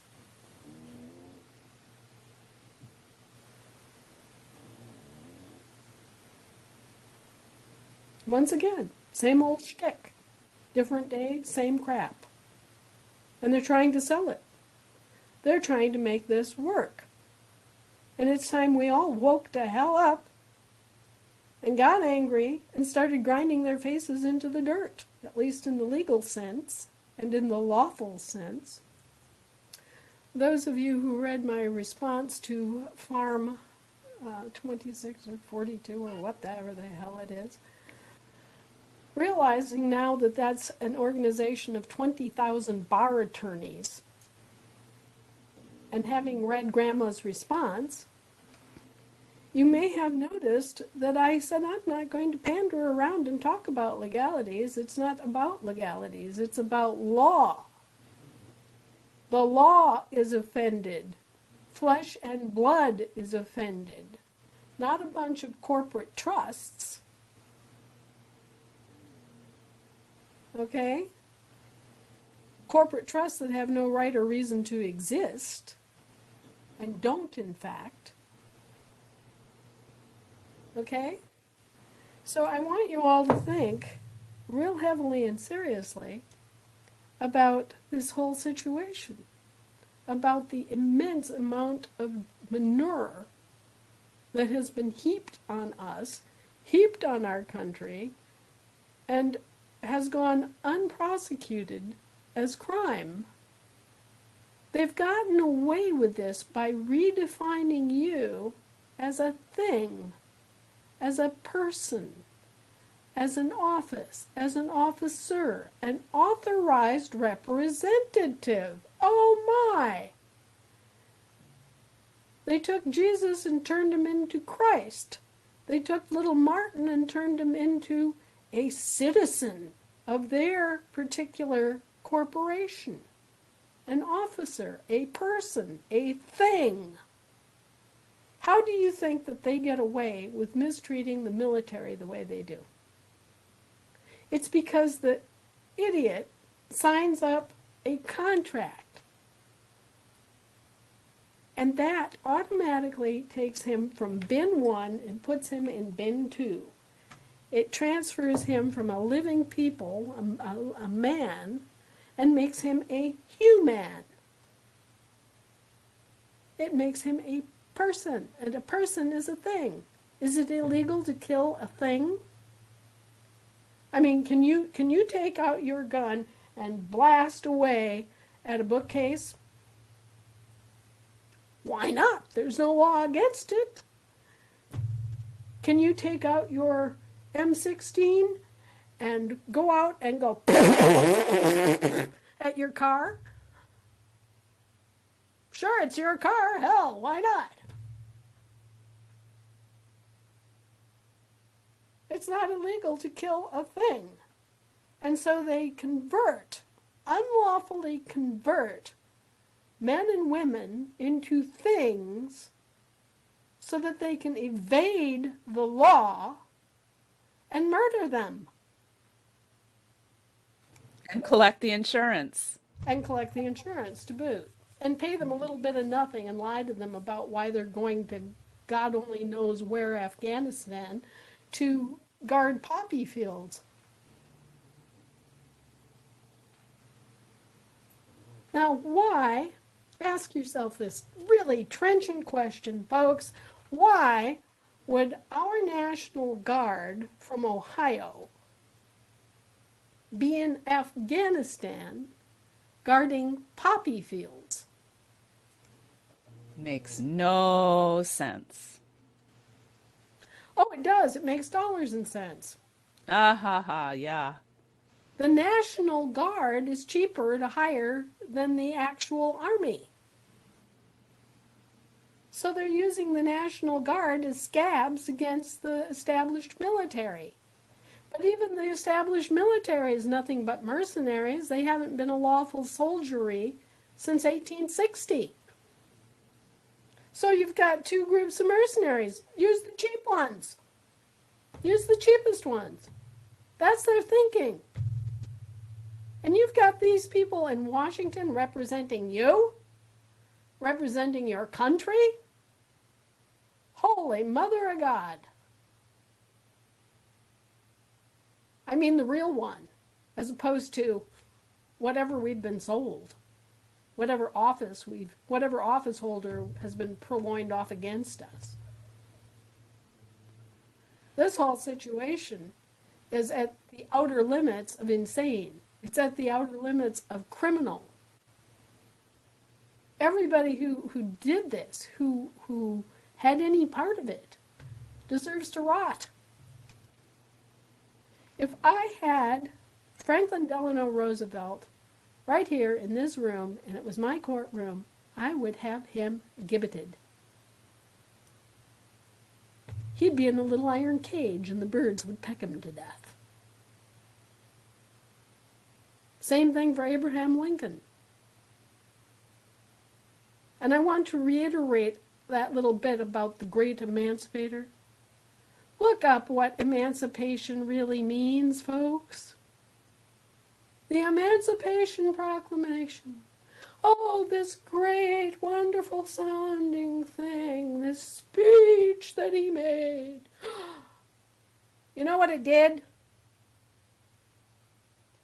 It freed the Scottish slave owners and the Southern slave owners in total from any responsibility to feed and clothe and house their slaves. That's what the Emancipation Proclamation was about. Not freeing the slaves. It was cutting the slaves off in a dirty, underhanded way from being supported by the Southern plantation owners, who otherwise had a legal and lawful obligation to feed, clothe, educate, and house. This is the kind of crap that's been going on in D.C. And this is the kind of crap they've been teaching our young people in institutions like Harvard and Annapolis. This is what we have got going here, folks. A bunch of lousy, scheming, scumbag lawyers, attorneys, who have used their positions of trust and wealth and social position to undermine their fellow man in every way possible.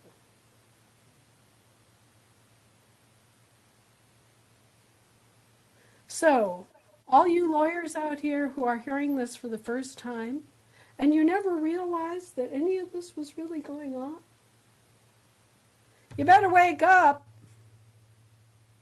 You better tear up those bar cards. You better start vacating those courts, because it's coming.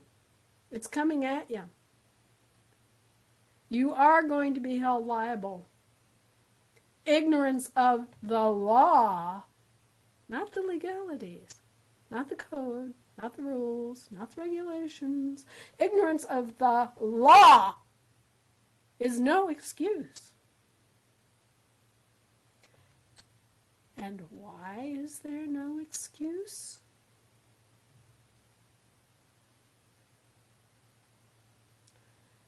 Tune in next week. I'm here, this nice little great-grandma from Big Lake, Alaska, and I am so pissed off.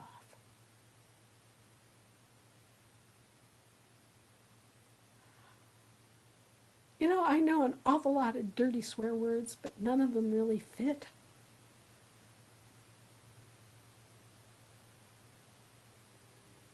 So I want all of you to understand that when I said that I would skin anyone or anything that brought forward any claim of ownership against any living man or woman based on patents, on genetically engineered fragments being injected into them without their knowledge and full consent and full disclosure to them, I meant it.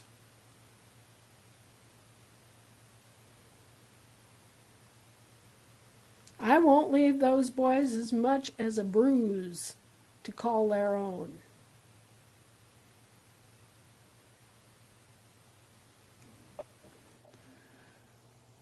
Well, you're mad as hell and nobody's going to take it anymore. Yeah, well, I'm cold too. I just get up every day and I do my job. And my job is to enforce the law.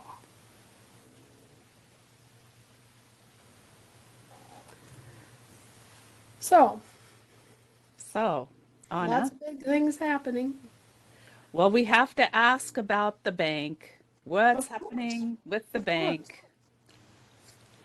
The bank is flying. We have won absolutely every contest that they've been able to throw at us. We have won. They have lost on such a scale that if you didn't know the difference between international trade and commerce, you wouldn't be able to comprehend it. But yes, they've lost, and we've won, and liquidity is. I'm not going to say anything about an exact time, but it's soon. It's really soon that we are going to have our banks up and running. And our banks will cover both private and public functions. Our banks will be the best banks that you could ever imagine. They will offer services that you can't even dream of. And they will offer your access to prepaid credit.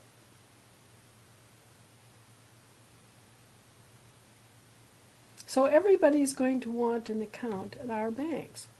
And I do mean everybody. Even the rats will just be stumbling over themselves trying to get an account in our bank.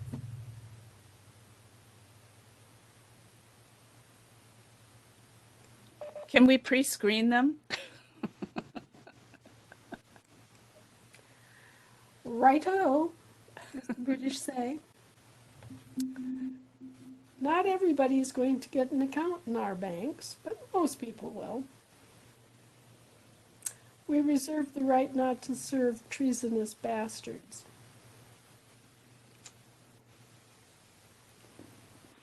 I think that's a good rule of thumb. Yes, and since ours are not incorporated, they're corporate but not incorporated banks, we're going to have a different kind of system. We are not going to use the SWIFT system. We're not going to be part of that at all. We're going to have our own banks with our own communications and our own transfer systems. We even have our own computer language. We don't use any of their stuff at all. Zero. IBM, forget it. Microsoft, go pound sand. All you people who think that you've got it all locked up, well, guess what? Wrong. And part of this is because they've screwed around with some of the most brilliant people on earth. I want you all to know they've burned more geniuses in their arrogance than you want to think about. They've killed men who had brain power they couldn't even begin to understand in their wormy little world. And guess what? It's like Galt's Gulch. Everybody who's been burned by these bastards is running to us and saying, "Yay, raw! Okay!" And so we've got people who have creative skills and inventions and abilities that are so far above what they can buy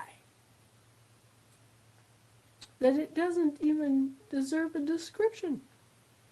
These people are going to be pounded into the dirt so bad on a worldwide basis. And it's their own fault. They did it to themselves by stealing other people's work, by misusing and abusing genius, by harming innocent families, by being scum.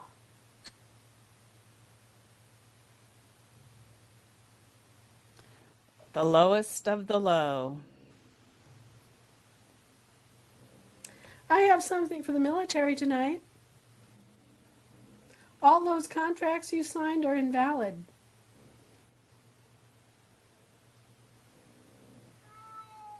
You can walk off the job tomorrow. And I would suggest that you start thinking about doing exactly that. We're going to be opening up our militias. And they could use a few good men. And we're going to be able to pay them and give them benefits.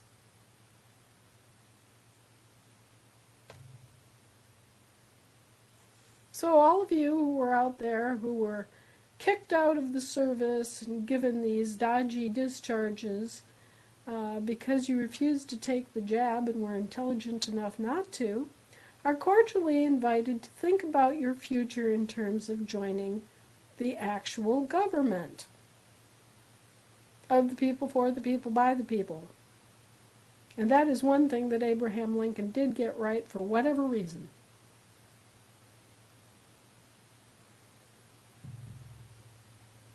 Oh, good one, Anna. Okay, Oh, and so we are doing the recipe book. The recipe book. Oh, oh wow, yeah, this yeah, is, yeah.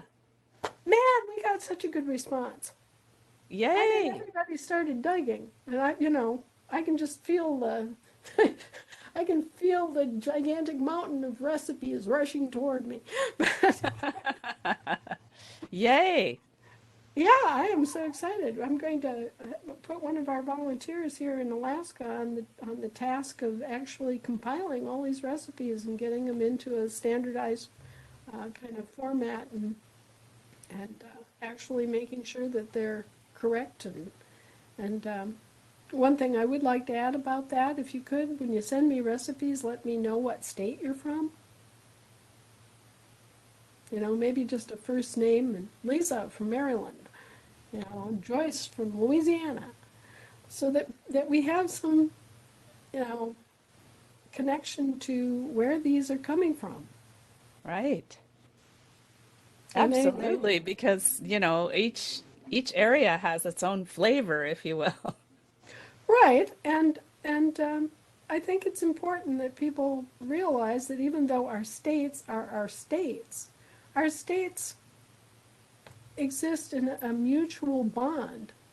We are part of a country, okay? So I want to get away from some of the ideas that people have had that, oh, well, our state is our nation, you know? Well, yeah, it is. But that doesn't mean that you're cut off from all the other states. We're all in this together, as Red Green likes to say.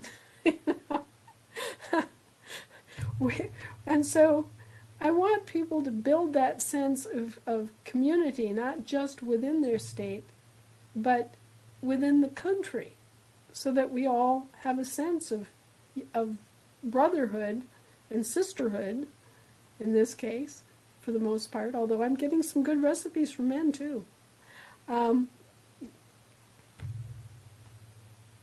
For the whole country, you know? It's all part of our heritage. You know, Texas chili, brown bread from Massachusetts, Cajun Creole from Louisiana, the best ever guacamole from California, you know? These are all wonderful things that we have as a commonality. It's one of the best things about this country is it's such a melting pot. I mean, our cuisine, you go anywhere else on earth, you don't see this. You know, you go to Britain and it's British except for franchise operations selling fast food. You go to Germany and it's German. You go to France and it's French. Here in America, we have it all. And we've had it all for a long time. So, I mean, we've got Thai, we've got Malaysian, we've got Chinese, we've got American Indian, we got Indian from India. You know, we've got everything and more. We've got this incredible fusion of cuisines going on now. You know, we've got French Vietnamese, we've got Spanish Texican, we've got, you know, these cuisines are actually fusing here in America and coming up with their own unique expressions. You know, one of the things that you need to think about is pizza. So what's pizza? It's a product of fusion. It's flatbread meets spaghetti. Okay? So this is wonderful. I'm really having fun with this recipe, our Hard Times cookbook, our American Assembly Militia Hard Times cookbook. And we're especially looking for recipes that use simple ingredients that are readily available, very common everywhere, okay, and low cost. Because we're talking about a situation where you may not have access to all of the things that you normally think of in terms of produce or in terms of grocery stores, or those supplies may be rationed. I mean, if you have a major natural disaster, for example, a flood or something of that sort, think in terms of things that you've got on the shelf, things that you could reach for and say, yep, I got that. With maybe only one or two other things that you might not have. Now, how many of us have hamburger in our freezers? How many of us have chicken in our freezers? How many of us have canned tuna? Things that are likely to be readily available. Okay? So those are the special kind of recipes that we're looking for, because we want to have them to be able to share with people during hard times. so that people can eat, even if they don't have a whole lot. We want things that we can spool up for, like community kitchen service, soup recipes, rice dishes, noodle dishes, casseroles, potato dishes, things that are kind of the kind of things that you used to have at church Kensington dinners, and that people still have at funerals and weddings and, you know, good old American stuff that that families got by on. You know, green bean casserole, Boston baked beans, pumpkin.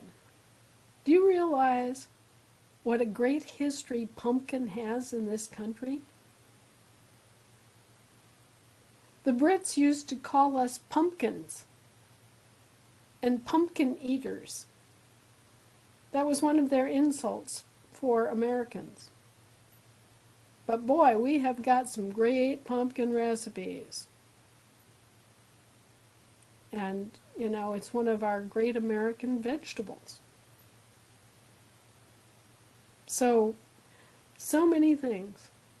I got a recipe for Indian fried bread. And Indian fried bread hot dogs. And those are deadly. Those are absolutely deadly. You know, they use these smoked hot dogs. They roll them up in bread dough and they deep fat fry them. And Oh, God. all of the flavor of the meat soaks into the bread. I don't know, it's probably 150,000 calories for one of them, but they are so good. And really, you know, all it takes is a package of hot dogs or some other kind of meat and bread ingredients, and there you go. So anyway, I'm just having fun with this recipe book, and so is the gal that we've got tasked to do the compiling and editing. And I'm looking forward to being able to get that out to everybody, and I'm thinking about it in terms of getting it spiral bound so that it lays flat. Good And idea.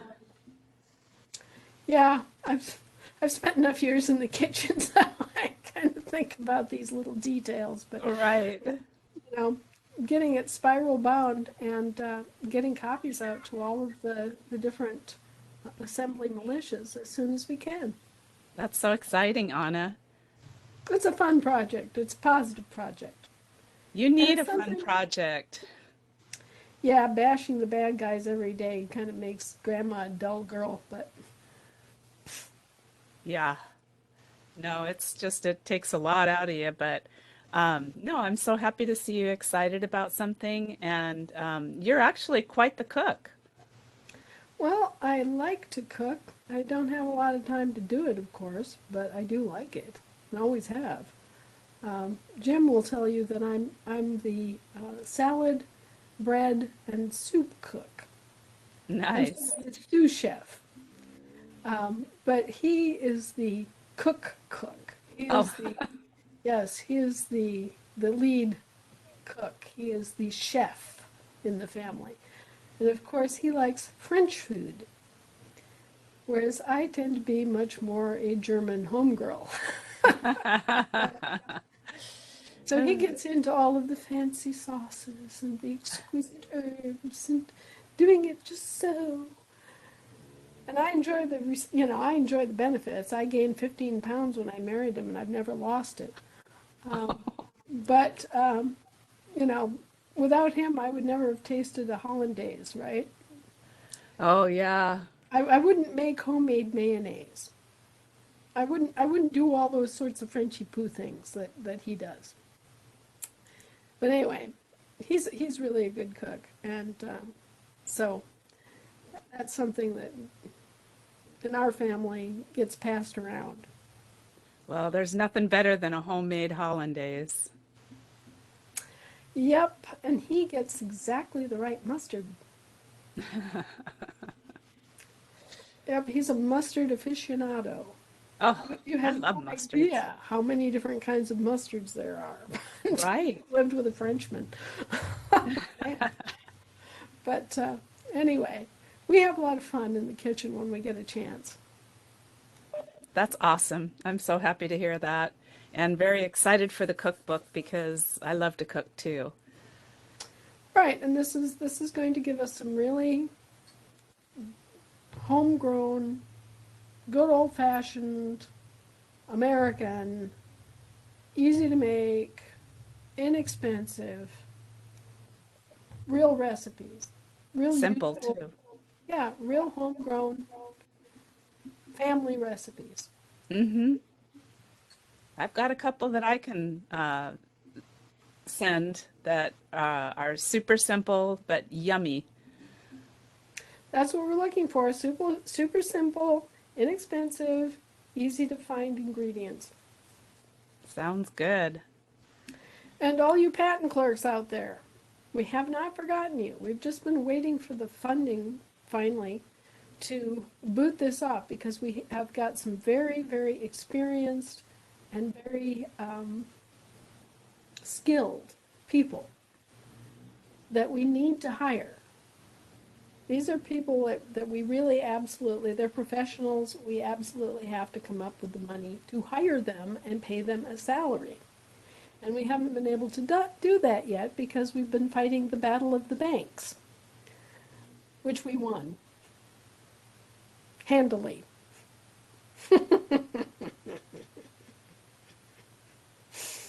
You have no, Congratulations.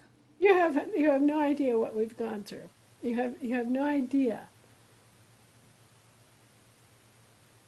But anyway, as soon as we have the money to hire these individuals, we're going to set up a video course. They're going to be teaching you uh, using real life examples from all over the country, and they're going to go through this with you step by step in video course format so that you can go online, you can access the course information and just go lesson 1, lesson 2, lesson 3.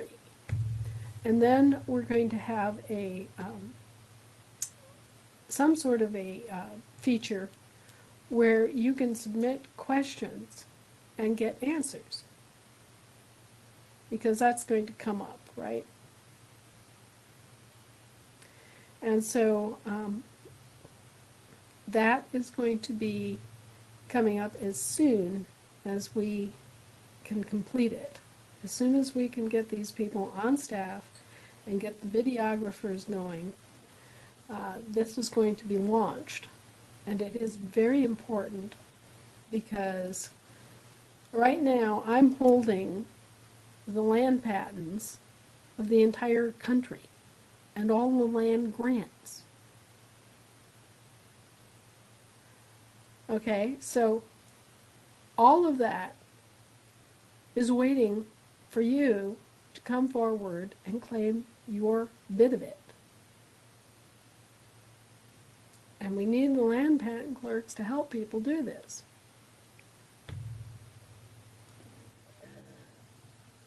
So that's one of the big priorities. And booting up the militia more is too, because everybody looks at the 4 pillars of the assembly and they kind of go, oh, I don't know if I want to be part of a militia, and militias are scary, and then you get all these people that have fallen for the propaganda that militias are sovereign citizen whack job groups and that they might be in their basement making a pipe bomb. That's not what it's about at all. What it's about is taking care of yourselves and being self-determining and protecting your communities from man-made and natural disasters. Okay? And there's absolutely nothing wrong with that. So, as I said, out of the closet militias, you have every right to have a standing militia. It is guaranteed that you have that right. And our assembly militias are completely lawful, legal, There's nothing that we do that is illegal, threatening, dangerous to anybody. I mean, what we're here for is defense of our communities from things that happen. Okay? And this whole idea that the militia is bad or dangerous or scary needs to go away. I mean, The militias serve the communities and help rebuild the community, neighborhoods. right, it fills a very needed function. You know, you would think that if you had a giant natural disaster like a hurricane or a flood or a wildfire or a earthquake or, you know, that the army or somebody, the National Guard, somebody would show up, wouldn't you?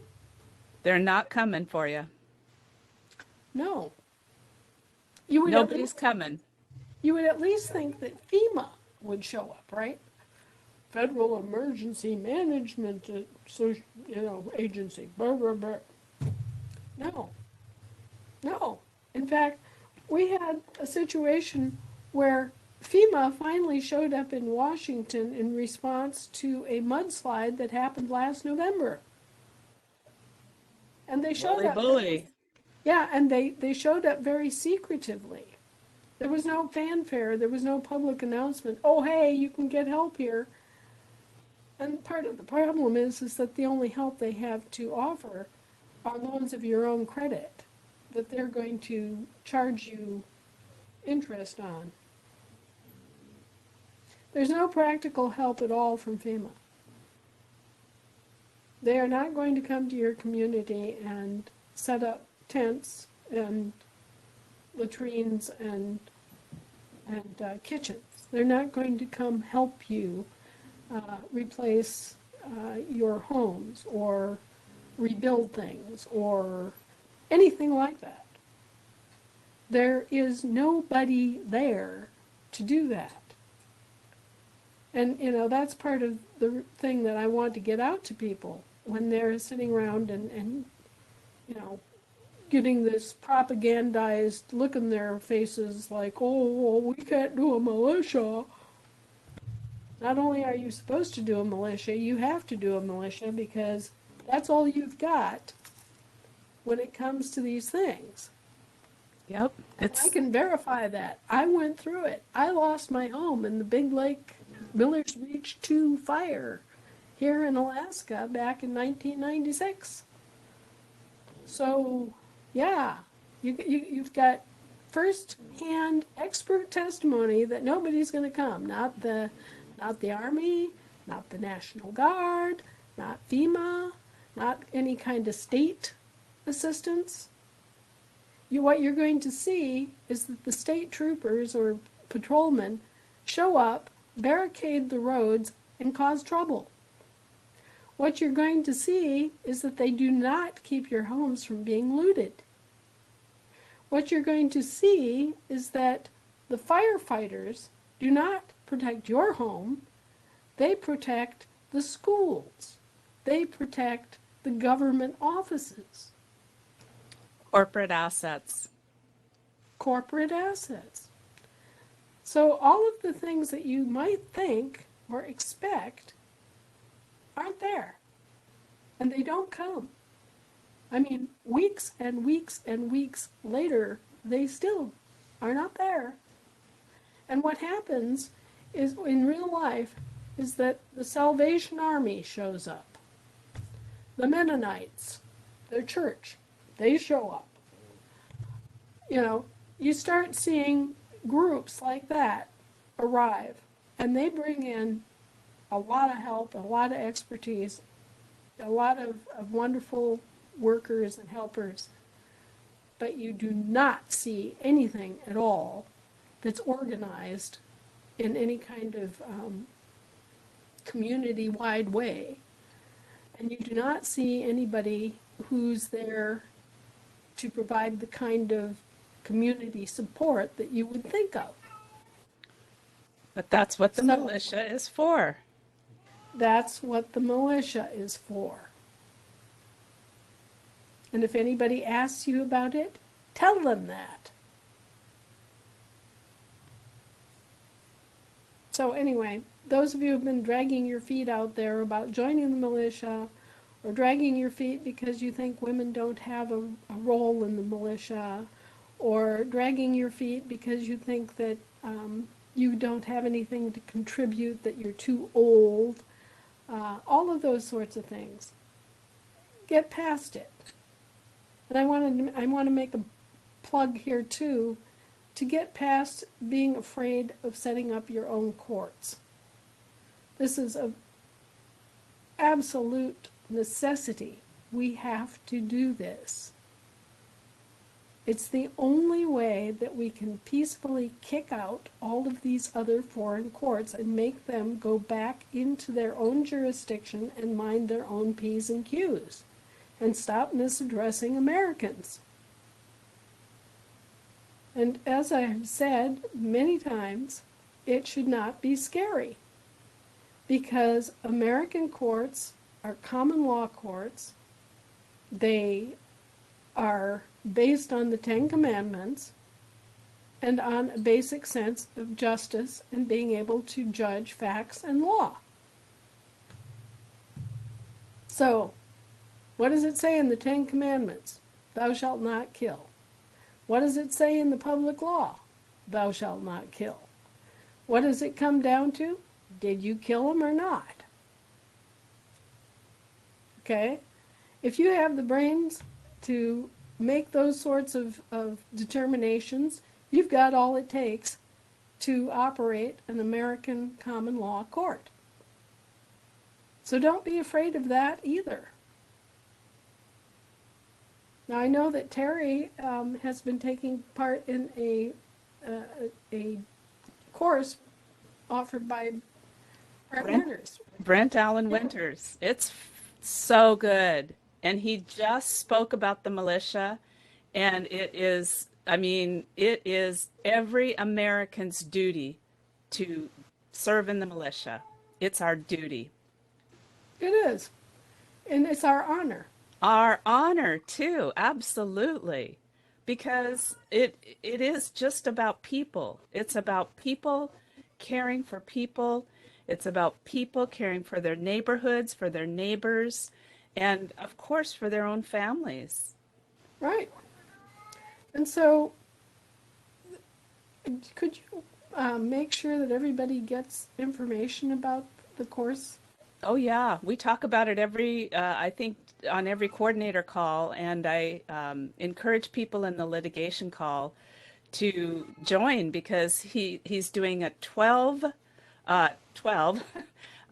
series trainings, and they're 1.5 hours to 2 hours every Thursday morning, 8 a.m. Pacific. And the course is $175. He's done 4 so far, so he's only a third of the way through, and there's 8 more sessions. You'll get the recordings from the first 4.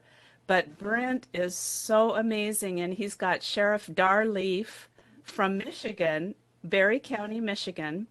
And the combination of the two men is very excellent, because Brent is talking about the history, the origin, the source of the law and the words. And then Sheriff Dar talks about it from his experience. He's living it, and gives that balance. And I think it's good for us to examine what is going on right now, because how are we going to bring this back into balance? Well, we are going to bring it back into balance, and whether we do it quickly or slowly is up to you, folks. Those of you who can afford to come up with $175 and make a little space in your Thursday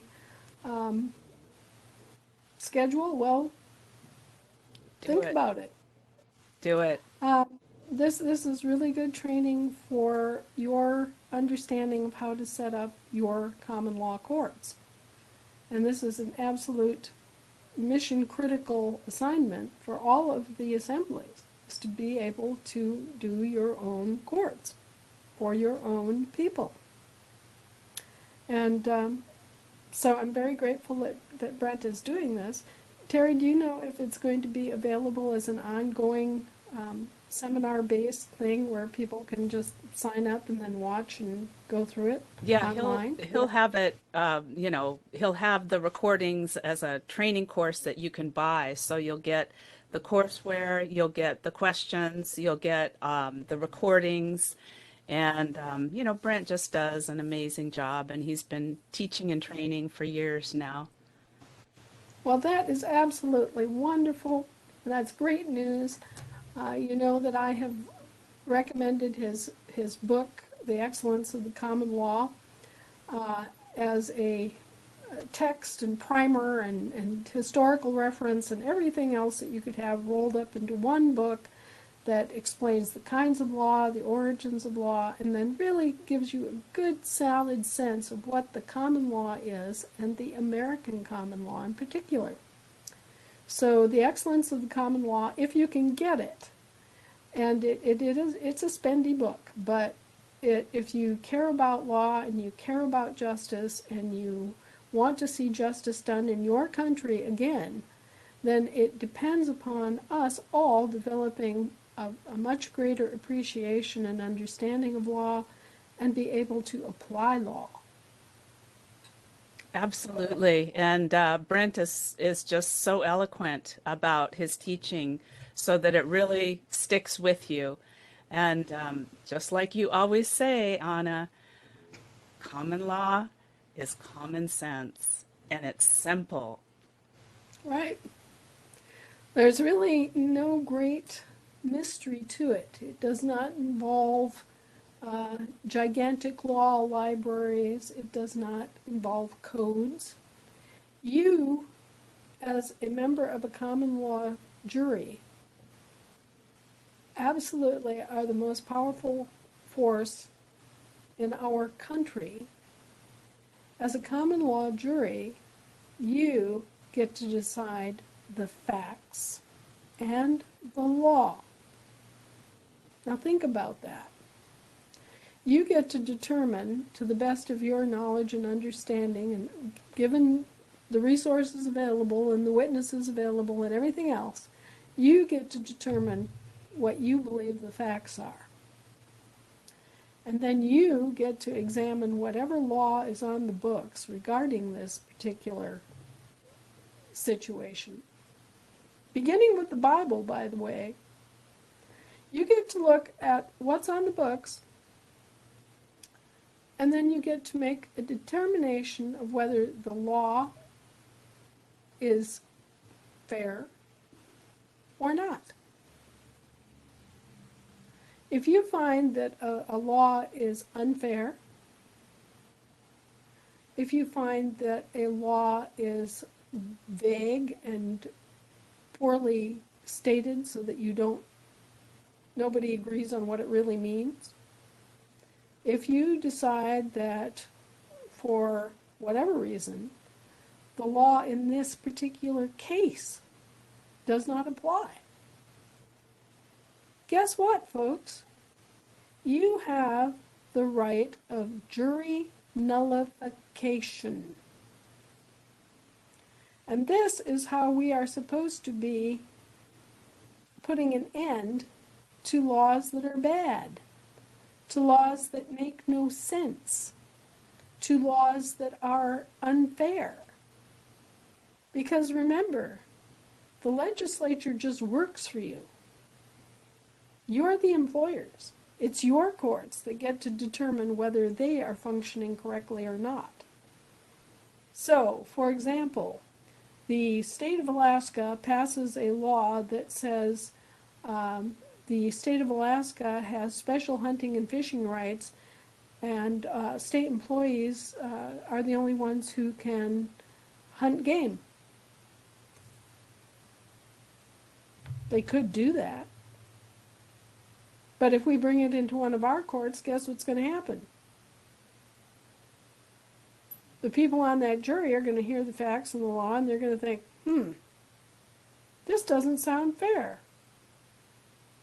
What happened to equal representation? What happened to equal rights? And things like Congress exempting itself from getting shots, but mandating shots for all of you? Oh, well, when it comes into one of our courts, our juries are allowed to look at the facts, and they're going to very quickly determine that no such thing as a virus called COVID-19 exists. And they're going to throw it out, and they're going to say, this is all a bunch of horse hooey. Whoever's responsible, get behind bars. See? Our courts are the most powerful courts in the world. They simply aren't populated. Yet. Well, some of them are. Some of them always have been. Mm-hmm. Thank God.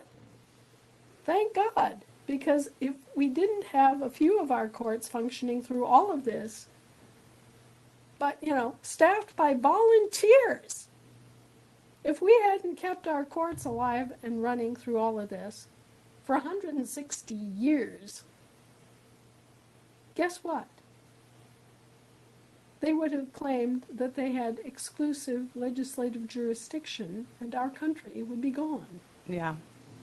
But because our courts stood, and because our people did not hand over their identities voluntarily, and because some of us figured it out, they don't have that option. Anyway, kids, you've got your General Assembly. You basically have identified who can stand as a state citizen and conduct international business for the assemblies. And now it's time to work on your militia and your courts. And I want you to really think about the benefit of having your court up and working. The moment that you have your court established, guess what happens? As far as you and your assembly members are concerned, you can tell all those other courts to pound sand. If they come and attack one of your assembly members, you can say, you're trespassing. Out of here. This is our domain. This is our business. Has nothing to do with you. We aren't things, we're people. Go away. And they will. They have to. So think about that. Think about that.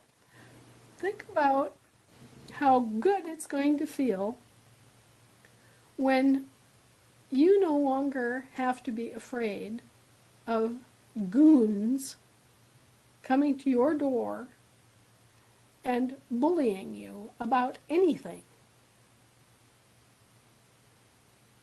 Is that worth putting your court together and learning about the common law? Yeah, it's worth it. It's big time worth it. Think about how good it's going to be when they can't tax you for your own property. And you can tell them, go pound sand. You have no contract with me. Bye. That's my land. In ultimate free simple.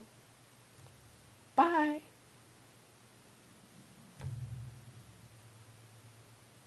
It's worth it. Put in the effort. Learn the things you need to learn. Elect your officers of your court. And if you don't have people, make the effort to go out and draft people. Find people. You know, there are a lot of lawyers who are looking at this situation and going, oh, holy crap. I'm going to get blamed for this. I don't want to be blamed for this. I don't want to be an accomplice to it. And so guess what? They're bailing. They're leaving the legal profession. And then they're standing there going, how am I going to feed my family? What am I going to do? Well, If they're good enough people, train them. Send them to Brent's course. Get them thinking in terms of actual law as opposed to code, regulation, and statute. And before you know it, you'll find people who have real interest and talent and devotion to law, who are fair-minded and skilled, and can get things organized.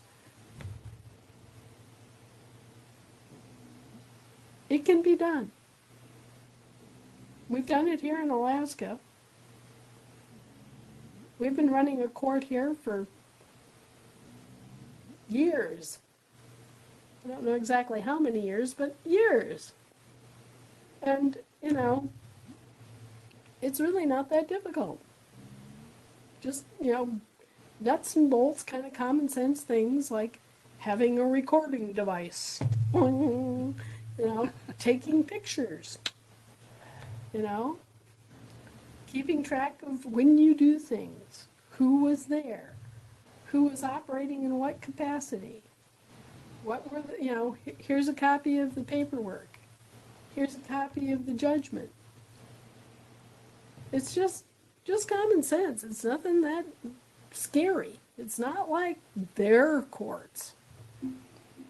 Okay, so really, everybody start bearing down on your militia development and on your court development. And we will hopefully very soon have the kind of funding it takes to be able to send teams of experts around to help you with things like accounting, things like banking, things like setting up a court and the record-keeping system for it, things like setting up your militia and, you know, how to organize and how to actually give people equipment that they need to do a militia that's competent. All of that. It's on the way. So exciting.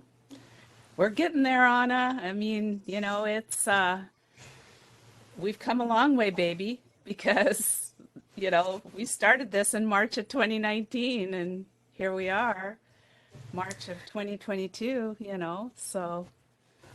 Yeah, and it's been an incredible growth and an incredible explosive 3 years. And we've encountered many, many challenges, and not the least of which is the confusion and indoctrination of the people themselves. Right. It's huge. It's huge. That is probably the biggest problem that we have as a country right now, is that so many people think they know their history, think they know how things work, and don't. Nope. And Yeah. as a result, they make assumptions about things, or they get this much of the story down, and they're very competent and confident that they have that, but they don't have the rest of the story down. Mm-mm. And so, you know, all these constant questions and arguments that go on in the Patriot community have been very, very fruitful in that they've forced people to think about things. Right. And they've been very challenging at times. Yes. But we are getting closer and closer to a unified understanding as a result of this kind of grinding of the mill process. And for example, this past week I wrote an article that was Union State versus State of the Union. And this has been one of those plaguing things that has kept us from having a unified answer. You know, a unified process and pathway and answer to what we need to get done. Mm-hmm. Because once people wake up, they go, oh my, how do we deal with this? You know, how are we going to, you know, do this? And instinctively people think, well, we got to start from the beginning. We got to go back and, do it the way they did in 1776. Well, and I have sympathy. I have sympathy with people because, our instinct is to look back at what worked before and do that, right? Well, what worked before doesn't work in this case. What worked before is that we were living on the land and soil in landed estates. And we were already on the land and soil. So we were in the jurisdiction that we needed to be in and living the life that we needed to live, and were being recognized as living men and women. And from that starting point, it was relatively easy to develop the county and the state and to bring that all together. But in this case, virtually all of us have been exported. We have been trafficked almost at birth into the international jurisdiction of the sea. So when we wake up, we're not on the land and soil anymore. There are registrations and a paperwork trail a mile wide that says, no, you're a British territorial citizen. You're out on the high seas and navigable inland waterways. And if that isn't what you are, then you are a municipal slave. Those are the only two choices, given all the paperwork we have on you, Bubba. Okay? So that's where we all wake up. We are not just in a maritime jurisdiction. We're not just in a harbor anymore. We're out on the high seas. We've been shanghaied. Okay? So the very first thing we have to do is go, oh my, a mistake has been made. Which is not really a mistake. It was a crime against a baby, right?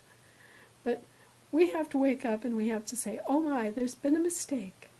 I'm not actually a municipal slave because I'm not a voluntary transactor in commerce. And then we have to say, oh, I'm not a British territorial U.S. citizen either. I'm an American. I was born in Minnesota. I'm a Minnesotan. Okay, so we go through this entire process. We have to figure out where we were dumped and what kinds of records were established based on false presumptions. We have to figure out who we really are. And then we have to object. We have to declare who we are. We have to publish that on the public record. And then, and only then, are we back at home. And the pathway is in itself a jurisdictional challenge, because when you're out on the high seas, you are an international jurisdiction of the sea. You're under the law of the sea, which is totally foreign. When you come back, you make your declaration, say who you are, claim your lawful political status and everything. Then, guess where you are? You've come back to the international jurisdiction of the land. Okay? And then finally, you're in a position where you can enter into the Union State because you populate your county. And it works this way because, if you think about it, here you are out in international jurisdiction of the sea, and you want to get back home, right? Well, the international jurisdiction of the sea interfaces with the international jurisdiction of the land. They butt up against each other. They are part of the same level of government, right? But the international jurisdiction of the sea does not connect or interface with the soil jurisdiction of your country. So the jurisdictional pathway is what it's called, is international jurisdiction of the sea connects to the international jurisdiction of the land. Okay? So you've come from the international jurisdiction of the sea, and you've gone to the international jurisdiction of the land. Okay, here you are, you're standing on the land. Well, then guess what? The international jurisdiction of the land connects to the national jurisdiction of the soil.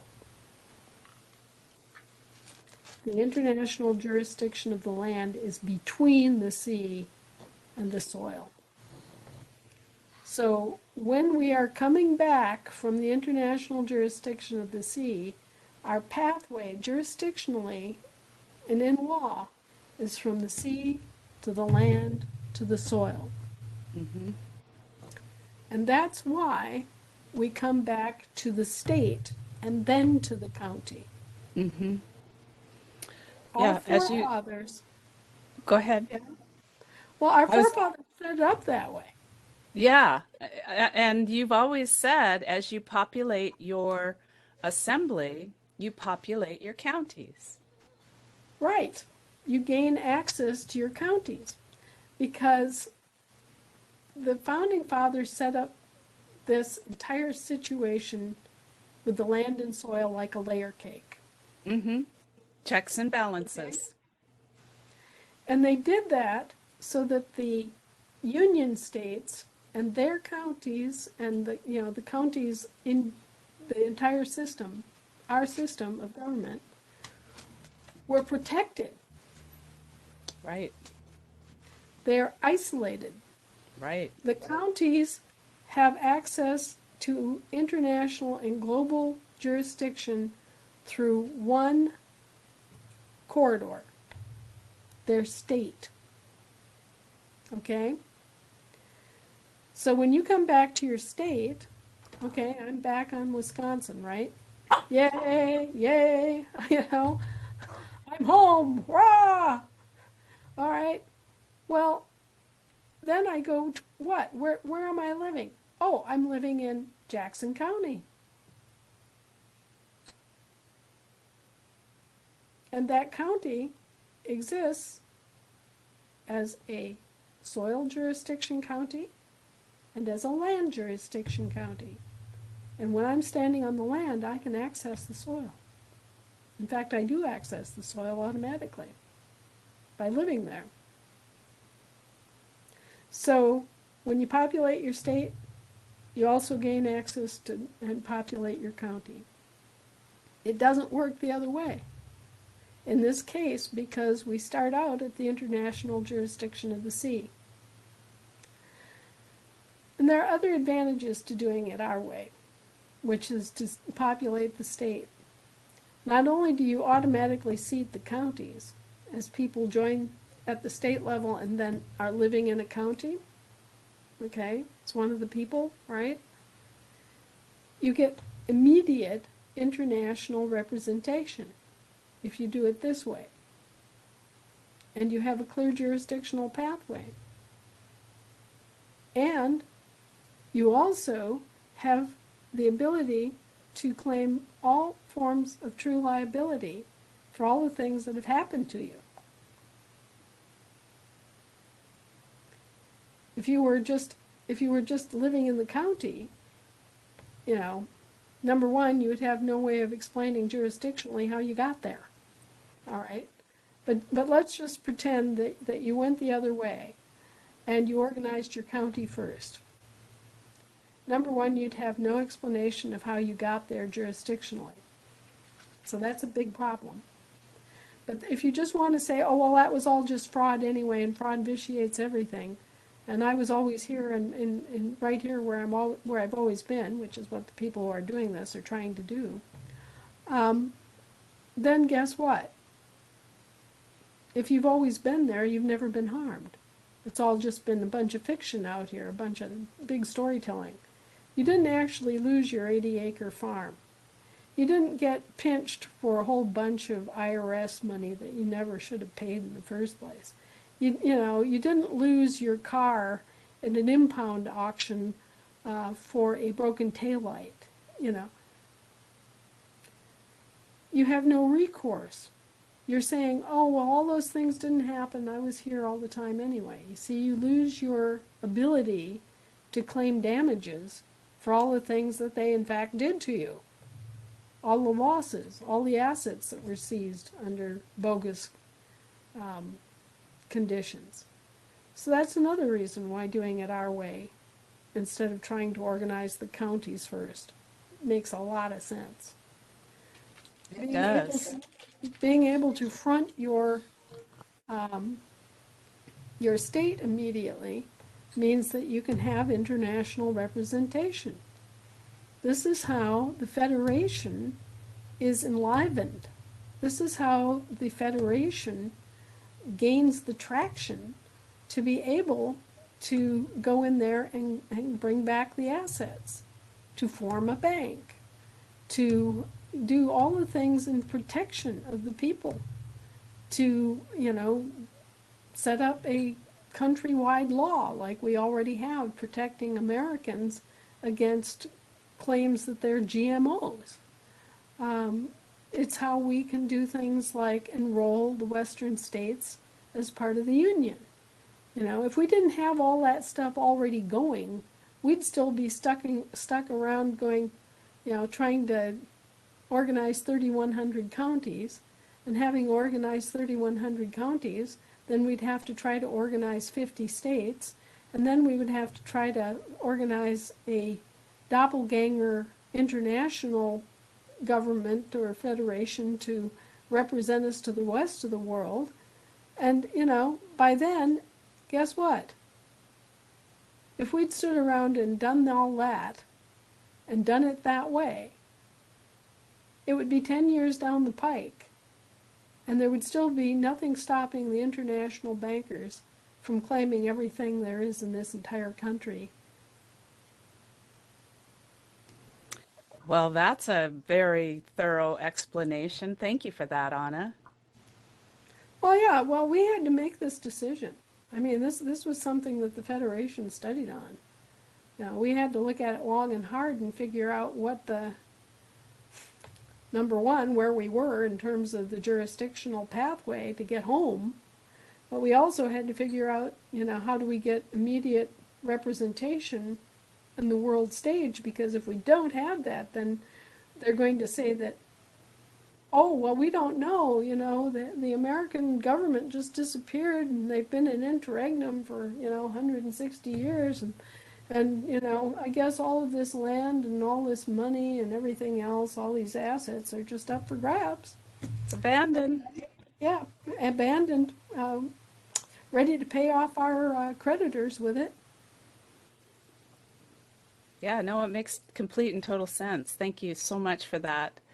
Well, we're coming up on 3 hours. Holy crap. Yeah, so what do we got going on for this coming week? I didn't know that I had that much energy left in me. You're on fire tonight. Must be that new tea I'm drinking. I think so.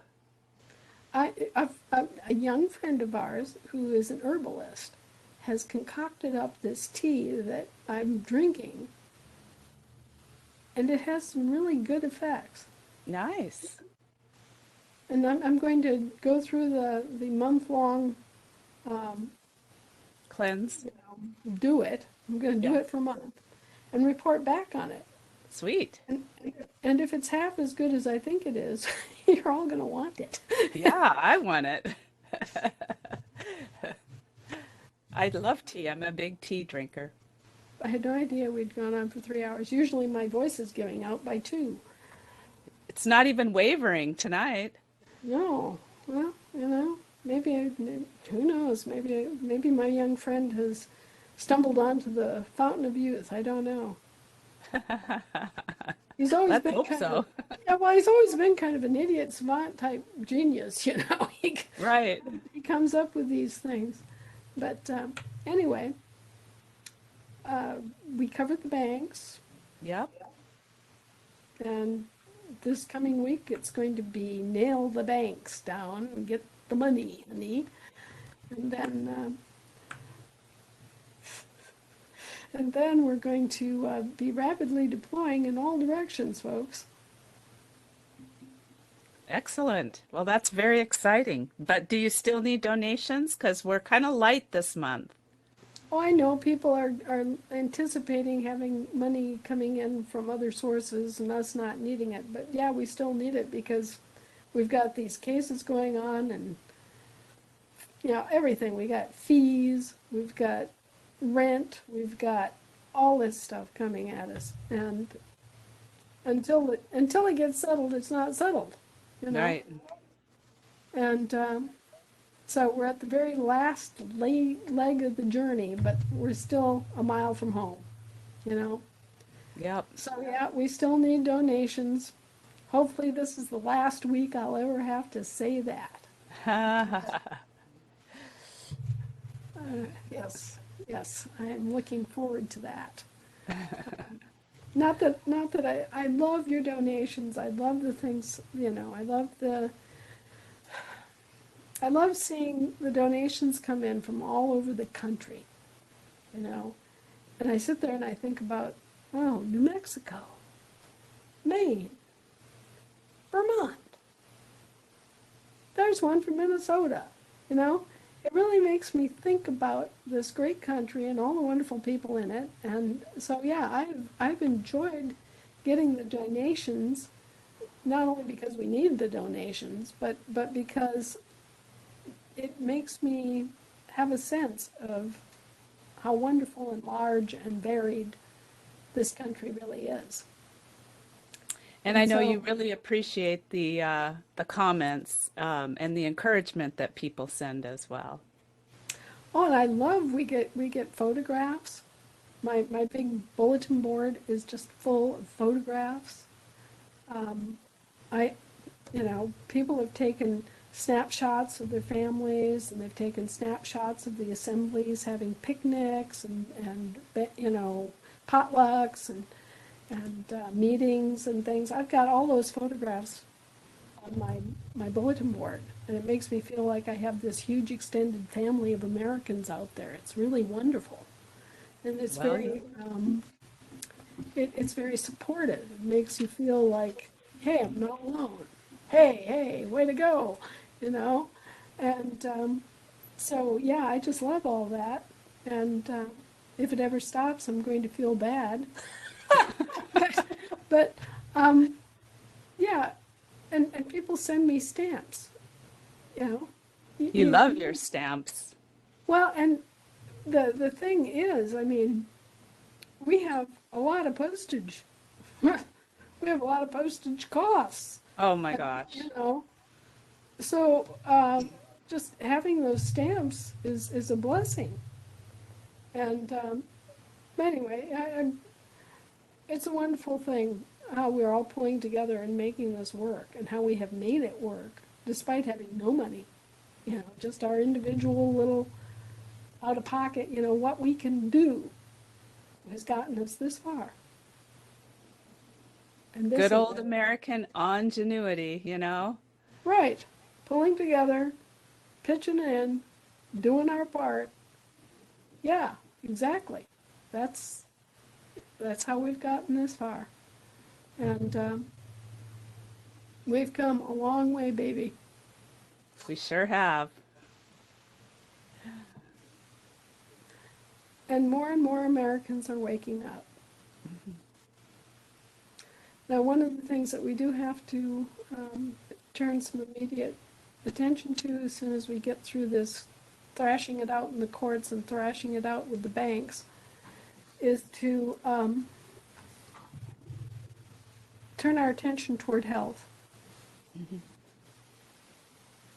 Now, we have research that shows that oxygen levels, atmospheric oxygen levels, have been really depleted over the past 2,000 years. And we've lost 5%. We've lost 13% of the atmospheric oxygen in the past 2,000 years.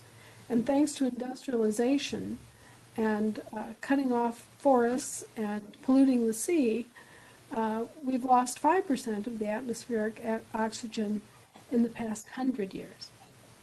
That's unbelievably fast. Yeah, it And sure what is. it means that we're all oxygen deprived. Our Hmm. bodies are not functioning as they were meant to. Our brains are not getting the oxygen that they were meant to have. Our digestive system is not getting the oxygen to properly digest our food, and our immune system is not getting the oxygen it needs to form the peroxide that the cells use to kill cells like cancer. Okay? So it has a lot of ramifications for our health and our functioning, but it also has ramifications in that it's breaking down the carbon cycle on this planet. Hmm. If you don't have enough Right. oxygen, you can't fix the carbon dioxide into carbonate structures, like coral reefs, Right. Right. okay? Yep. Or limestone, Hmm. okay? Now this is causing the buildup of the carbon dioxide. So if you have enough oxygen, you solve the problem of the carbon dioxide too. Right. Now, and you improve your health, you improve your function, everything. So one of the big things is to plant more trees, um, have a more varied and oxygen producing biome, Hmm. okay? But also to increase the amount of oxygen that we have access to in our homes, okay? And we also need to consider that there are certain molecules that are not present in our bodies that should be there. And part of that is lack of oxygen. If you don't have the building blocks, then you can't do the molecule. And what you wind up with is a waste molecule that just kind of floats around as garbage that has no function. It has no functionality because it doesn't have all the parts. Wow. Okay? So this is a big problem. And we're going to have to center on that. We're going to have to center on our health in order to pull through and to find solutions to what's been done to so many people as a result of this hideous genocide and hoax and everything that went on with this criminal pandemic. Right. But Yep. don't give up. Absolutely. If we want healthy, vibrant communities, we need healthy, vibrant people. Right. And we're not giving up on those who have been vaccinated, not one Oh bit. no. No, not at all. So, stand with us and keep tuned, and we will go forward and see what we can do in terms of finding, if not outright cures, finding ways to make the immune system strengthened so that it doesn't matter. Right. Oh, Well, I'm looking forward to the life crystals. yes, I'm Yeah. being paged. Let's I know. let's grow it real big, and then we'll harvest it and cut it up into little pieces. It will take care of the world's food supply. Dinner is served. Dinner is served. I had no idea I was carrying on so long. I'm sorry, It's everybody. okay. It's all valuable information, Anna, and we love you so much, and we are so grateful to you. Thank you for everything. I hope you have a fantastic week, and we'll look forward to meeting again next week. All right, you guys, go visit your happy places every day. That's one of the ways that you can go on all of the rats. It's just to be happy in spite of it all. Okay? Take care, guys. God bless. God bless, Anna. Thank you. Okay, folks. Well, there you have it. And we have gone 3 hours tonight. So I am going to wish you a wonderful week. I send my love and my gratitude to each and every one of you. Have a wonderful evening. God bless and good night.